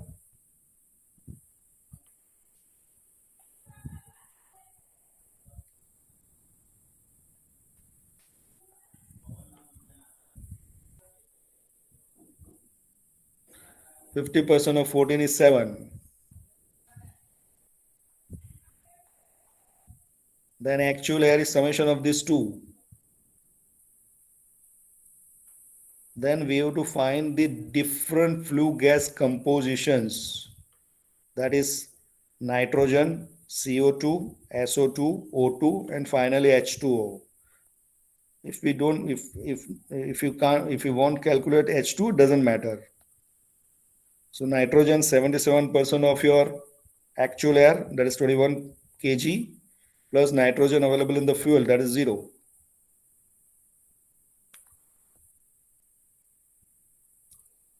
This is the mass of nitrogen in kg per kg of fuel. CO2 3.67 times carbon, that is 84%, so 3.0823. SO2 2 times sulfur, sulfur is 3%, so 2 into 0.03. Oxygen, that is 23% of excess air, so 23% of 7. H2O 9H plus M, 9 into 12% plus moisture is 0. Summation of this is the mass of dry flue gas.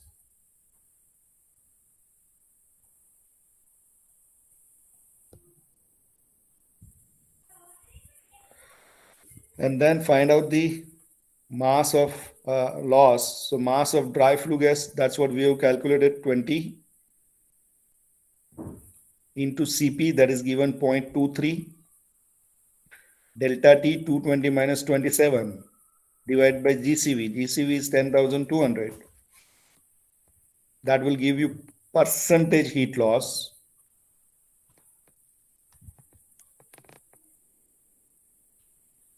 Which is equivalent to 9%. Next, because of the vapor. Vapor में सबसे पहले hydrogen से available in the fuel. So 9H into 584 plus 0.45, that is also given. Hydrogen is 12%.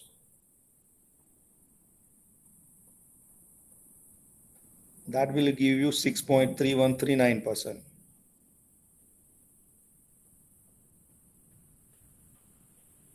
Next loss कौन सा रहेगा?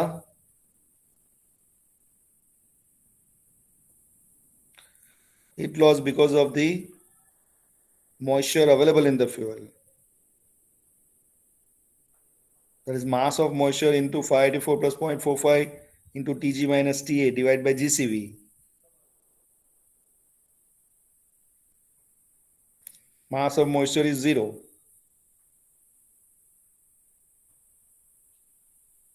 Then moisture going along with the air. That is actual air multiplied by humidity factor multiplied by Cp delta T, that is 0.45 into Tg minus Ta divided by GCV into 100. That will give you percentage.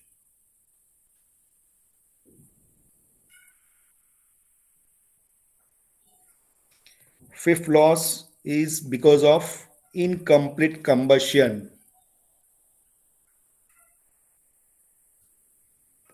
So that is because of the CO. Now no CO is there. So heat loss because of the incomplete combustion, mass of CO is 0. So there is no loss. Then there is a different ash loss, and which is also not given. No discussions on ash. So forget about all those losses. And then efficiency is equals to 100% minus summation of this will give you the efficiency.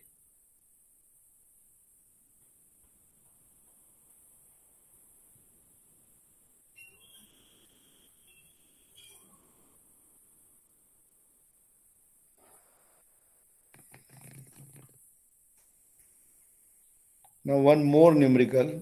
Okay, here's that CO is given as a 80 ppm.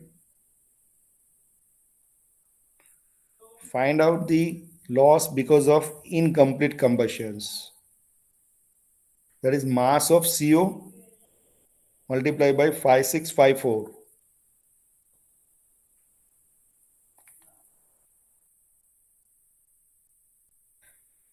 Mass of CO is given as 80 ppm. Mass of CO is not given, so to find out mass of CO, this is the formula. CO percentage into carbon divided by CO2 CO percentage plus CO2 percentage. So CO percentage के लिए 80 ppm है, तो 80 divided by 10,000. That is 0.008%.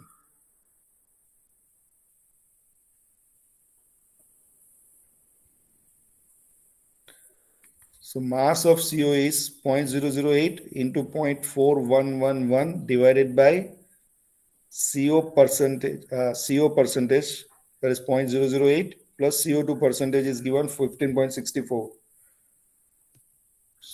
This is the mass of CO multiplied by 5.5654 divided by GCV. Now I want you calculate this. अभी तक मैंने आपको explain किया. This was the questions asked in your GTU last year 2019.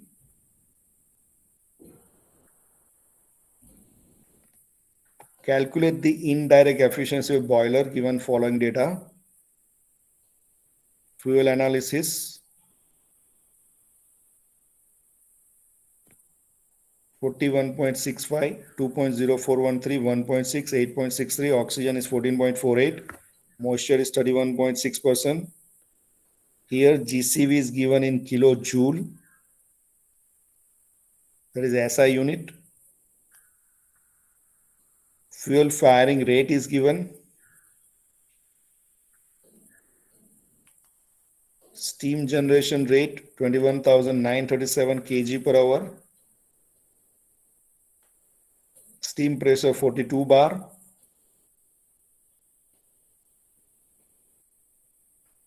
Steam temperature 377 degrees Celsius. Feed water 96 degrees Celsius going to the boiler. CO2 in flue gas is given 14%. CO in flue gas, it is 0.55%. So it is given in percentage, not in ppm. Flue gas temperature 190 degrees Celsius going from the stack. Ambient temperature is 31 degrees Celsius. Humidity in air 0.0204 kg per kg of dry air. Surface temperature of the boiler given, matlab you have to find out the convections and radiations heat loss. Stephens-Boltzmann formula. So there has to be wind velocity. So wind velocity is also given 3.5 meter per second around the boiler. Surface area of the boiler is given 90 meter square, because that formula will give you the answer in watt per meter square. So some surface area is required so that you can find out total watts. So there is a discussion about ash also, GCV. So there is a unburnt in the ash, bottom ash. So GCV of the fly ash is also there. And then there is a bottom to fly ash ratio is given. 90% is the bottom ash, 10% is the fly ash. Total ash in the fuel is 8.63%. 90% of 8.63 is the bottom ash, and 10% of 8.63 is the fly ash. Now here you can see the units are in SI, जबकि अपने सारे formula जो थे 584 plus 0.45 delta T, that was the answer was in kilocalorie per kg of fuel था. It was in MKS.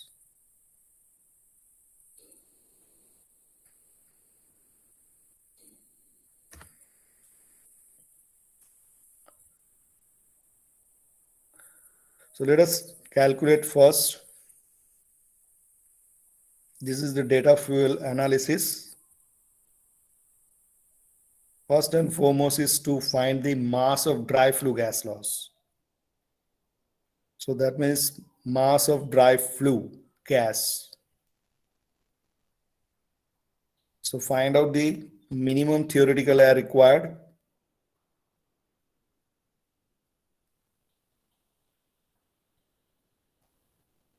With Dulong's formula, 2.67 times carbon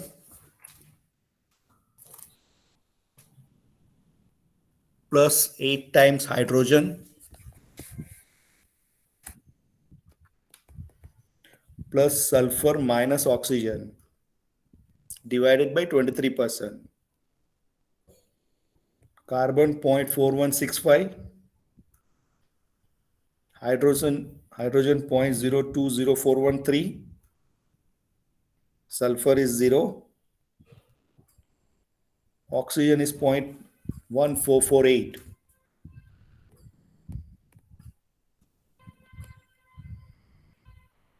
Divided by 23%,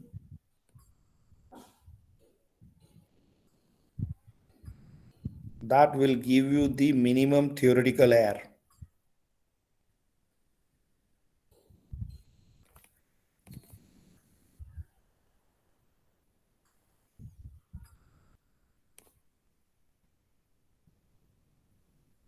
I want that you calculate. Then if you practice, you will do some error and then you can correct yourself. Maths is not numericals, it's not something like a readable. If you read, you can easily understand. But when you calculate, you will do a lot of mistakes.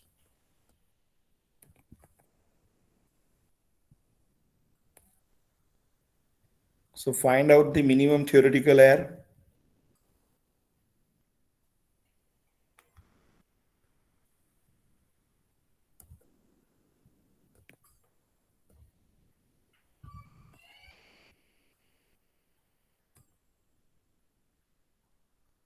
which is equivalent to 4.9155 kg per kg of fuel.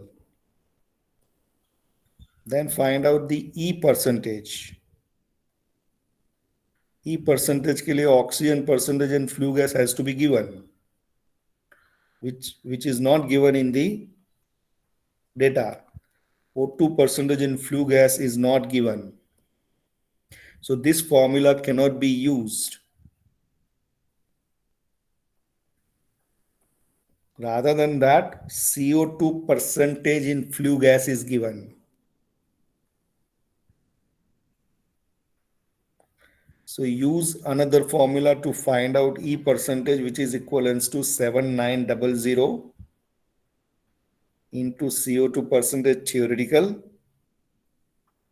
minus CO2 percentage actual divided by CO2 percentage actual into 100 minus CO2 percentage theoretical. Now CO2 percentage actual is given, that flue gas may 14%, it is measured, it is with the help of instrument, that is given. But CO2 percentage in theoretical is not given. That needs to be calculated. Now, as I said, to find out CO2 percentage, it is nothing but moles of CO2 divided by moles of flue gas, dry flue gas.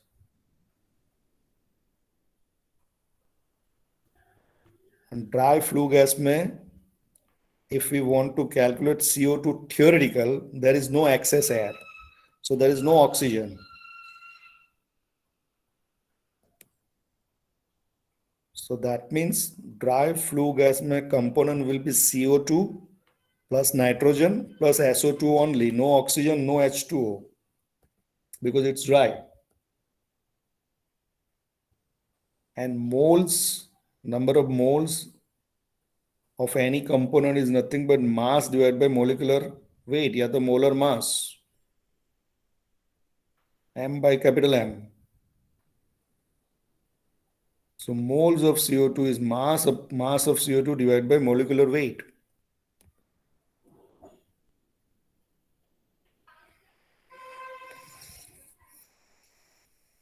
CO2 will be 3.67 into carbon available in the fuel, that is 0.4165 divided by 44. Then nitrogen, that is going along with the air plus fuel, that is the mass.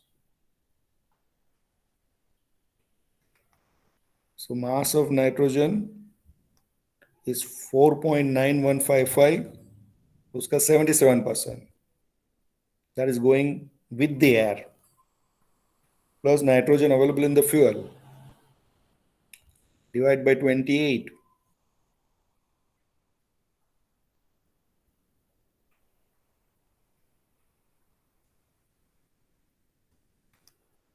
Mass of SO2 divided by molecular weight of SO2 is the moles of SO2.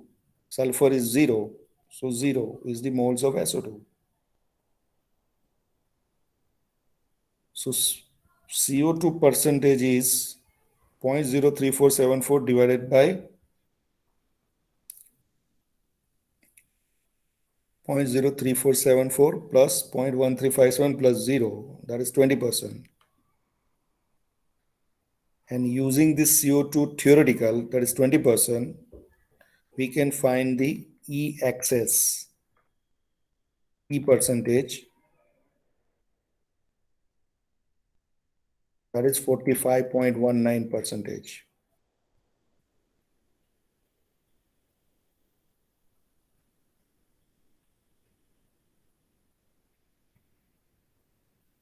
And once E percentage is known, we can find out EA, that is theoretical air multiplied by E percentage, that is 4.9155 into 45%. So excess air is 2.2215.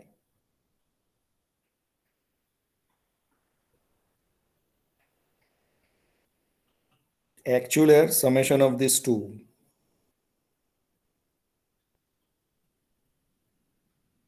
and then flue gas compositions.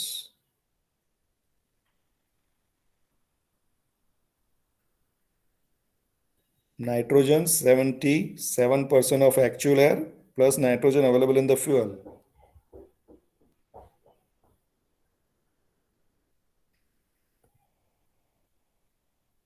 CO2 3.67 times carbon. SO2 there is no sulfur, so 0. Oxygen is 23% of your excess air. And H2 a 9H plus M.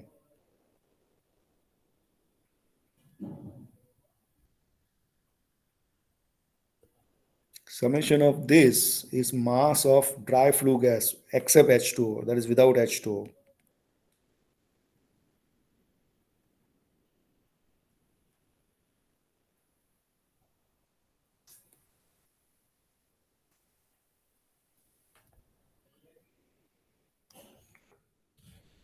Then we can calculate the different heat loss.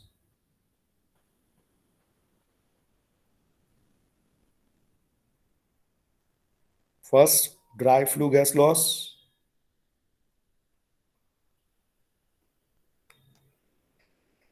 Mass of dry flue gas into Cp delta T.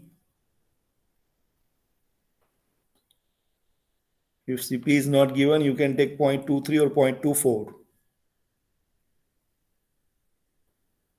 Flue gas temperature 190 minus 31. Now here I am not dividing by GCV because this will be kilocalorie per kg of fuel. This is the loss only, not percentage loss.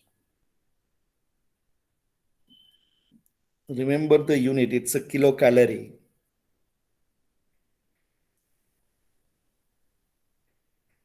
Then there is a vapor, so hydrogen first. 9H2584 plus 0.45 Tg minus Ta.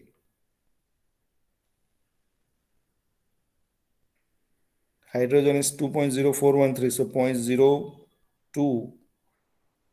0.020413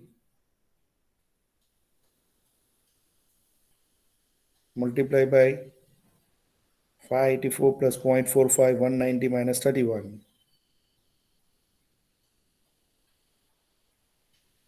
That is 120.45 kilocalorie per kg of fuel.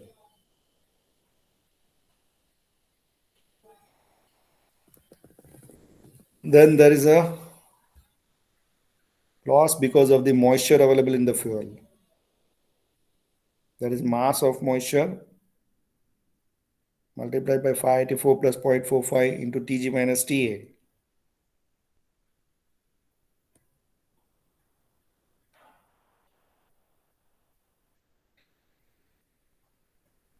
Mass of moisture is 0.316 and Tg is 190, Ta is 31.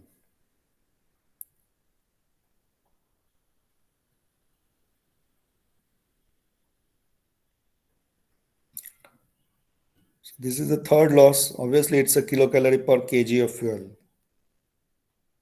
The fourth, heat loss due to moisture in the air. That is actual air into humidity factor into 0.45 Tg minus Ta. Actual air we have calculated, that is 7.1369. Humidity in air is given 0.0204. Tg is 190, Ta is 31.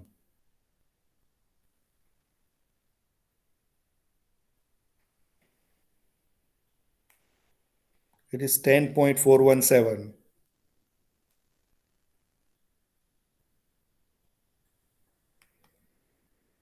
Then fifth is incomplete combustions because of mass of CO.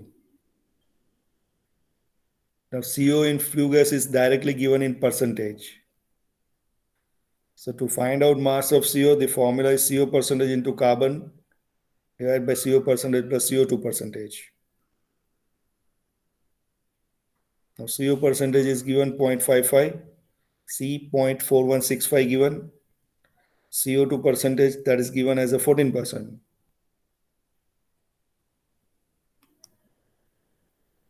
So mass of CO is 0.01574 kg per kg of fuel. If you multiply that by 5654, that will give you the heat loss because of incomplete combustions in kilocalorie per kg of fuel.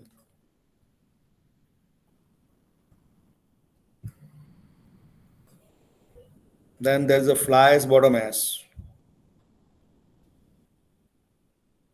So heat loss due to unburned in fly ash.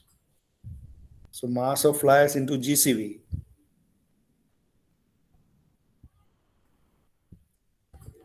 Now mass of fly ash के लिए there is a ratio 10% of your total ash.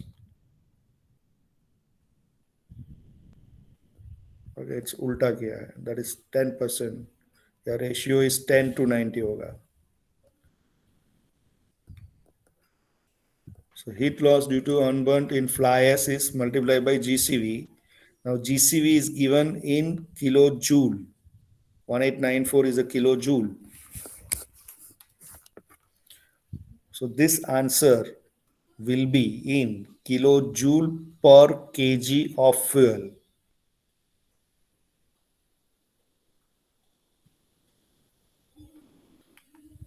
Then heat loss due to unburnt in bottom ash. So mass of bottom ash, that is 10% into total ash.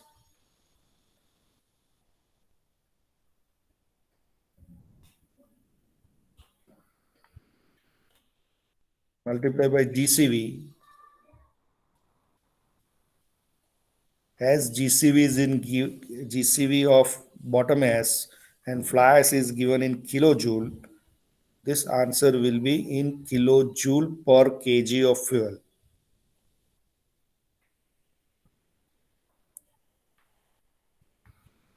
When there is a sensible heat loss because of the fly ash, that is mass of fly ash into Cp.2 Tg minus Ta. 0.2 is the specific heat of fly ash in kilocalorie. That's why this answer will be in kilocalorie.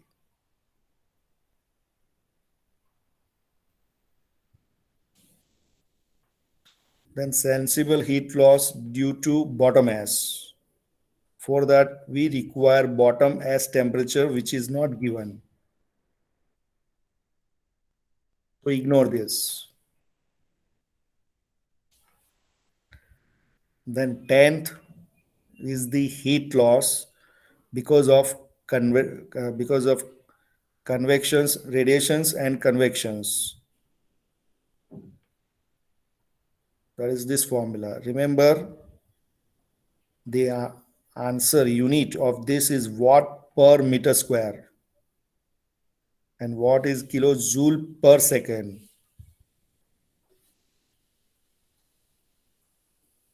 And 1 kilowatt is equal to 860 kilocalorie.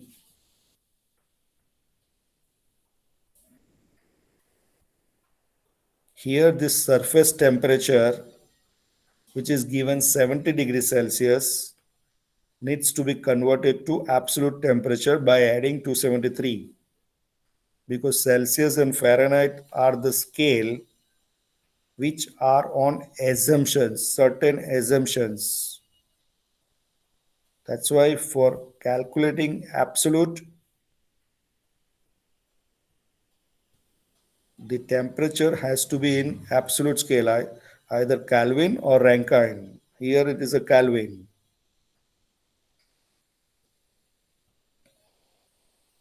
So TS 70 plus 273, TA 273 plus 31. VA, that is a wind velocity, which is given 3.5 meter per second.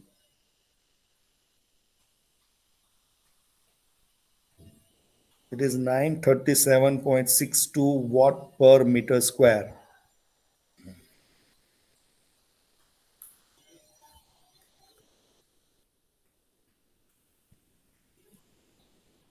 Now convert this watt to kilocalorie multiply by 860.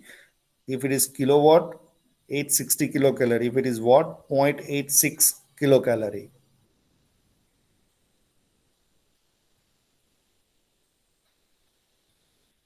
Kilocalorie per hour.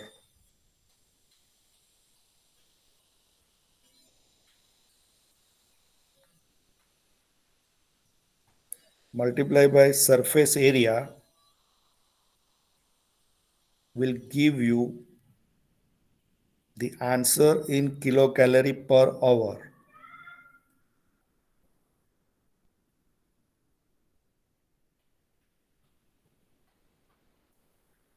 And then list down, okay, divide by, because all the answer are per kg of fuel, this is kilocalorie per hour, so divide by fuel firing rate, that is 5599.17, will give you kilocalorie per kg of fuel.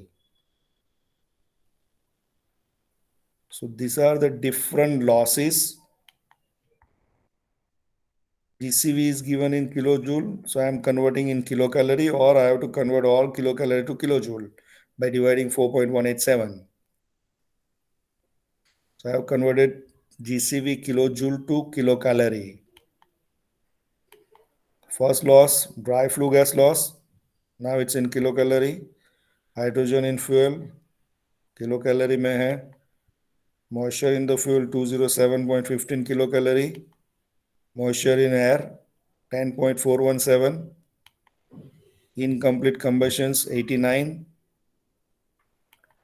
Unburned in fly ash, it is in kilojoule, to divide by 4.187. Unburned in bottom ash, it is in kilojoule, so divide by 4.187. Sensible heat loss in fly ash, bottom ash it was 0. And radiations. So total loss is 784 kilocalorie per kg of fuel. If I divide by GCV, it is a percentage loss.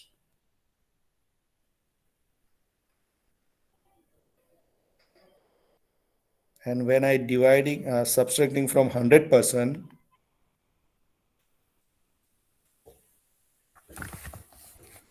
you will get the efficiency.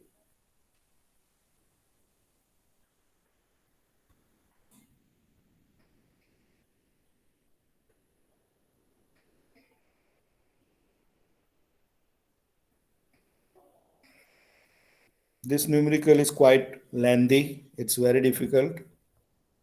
I think such numerical at 7 marks is injustice to the students, according to me. These are quite a lengthy solutions, a lengthy numericals. It's not the right weightage.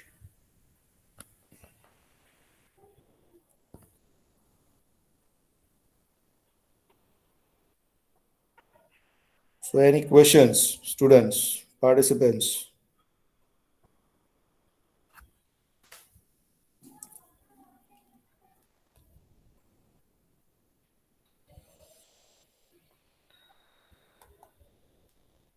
चलिए ये तो ठीक है, ये इतना कुछ नहीं है.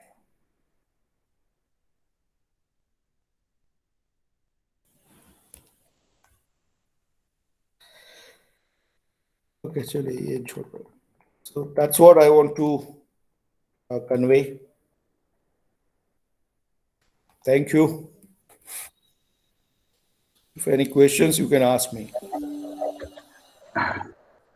Thank you, respected Bhavesh Patel sir, for delivering excellent 2 sessions with regarding to boiler performance and energy conservation measures, especially in the power plant. So our student get lot more information with the excellent session provided by you today. Thank you, sir. Now for student, please stay back in the meeting. I will have now sharing the feedback link of this expert session. So that's why students are requested to put their valuable feedback as per the provided link. So any feedback is there from the student, Vishal or Shivam? Please unmute yourself and to get reply.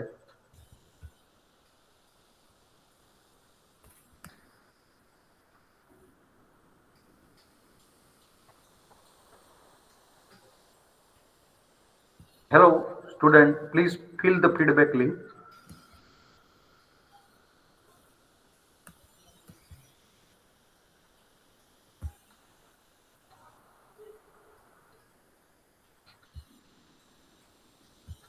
Hello, dear student, please feed the feedback link of the program.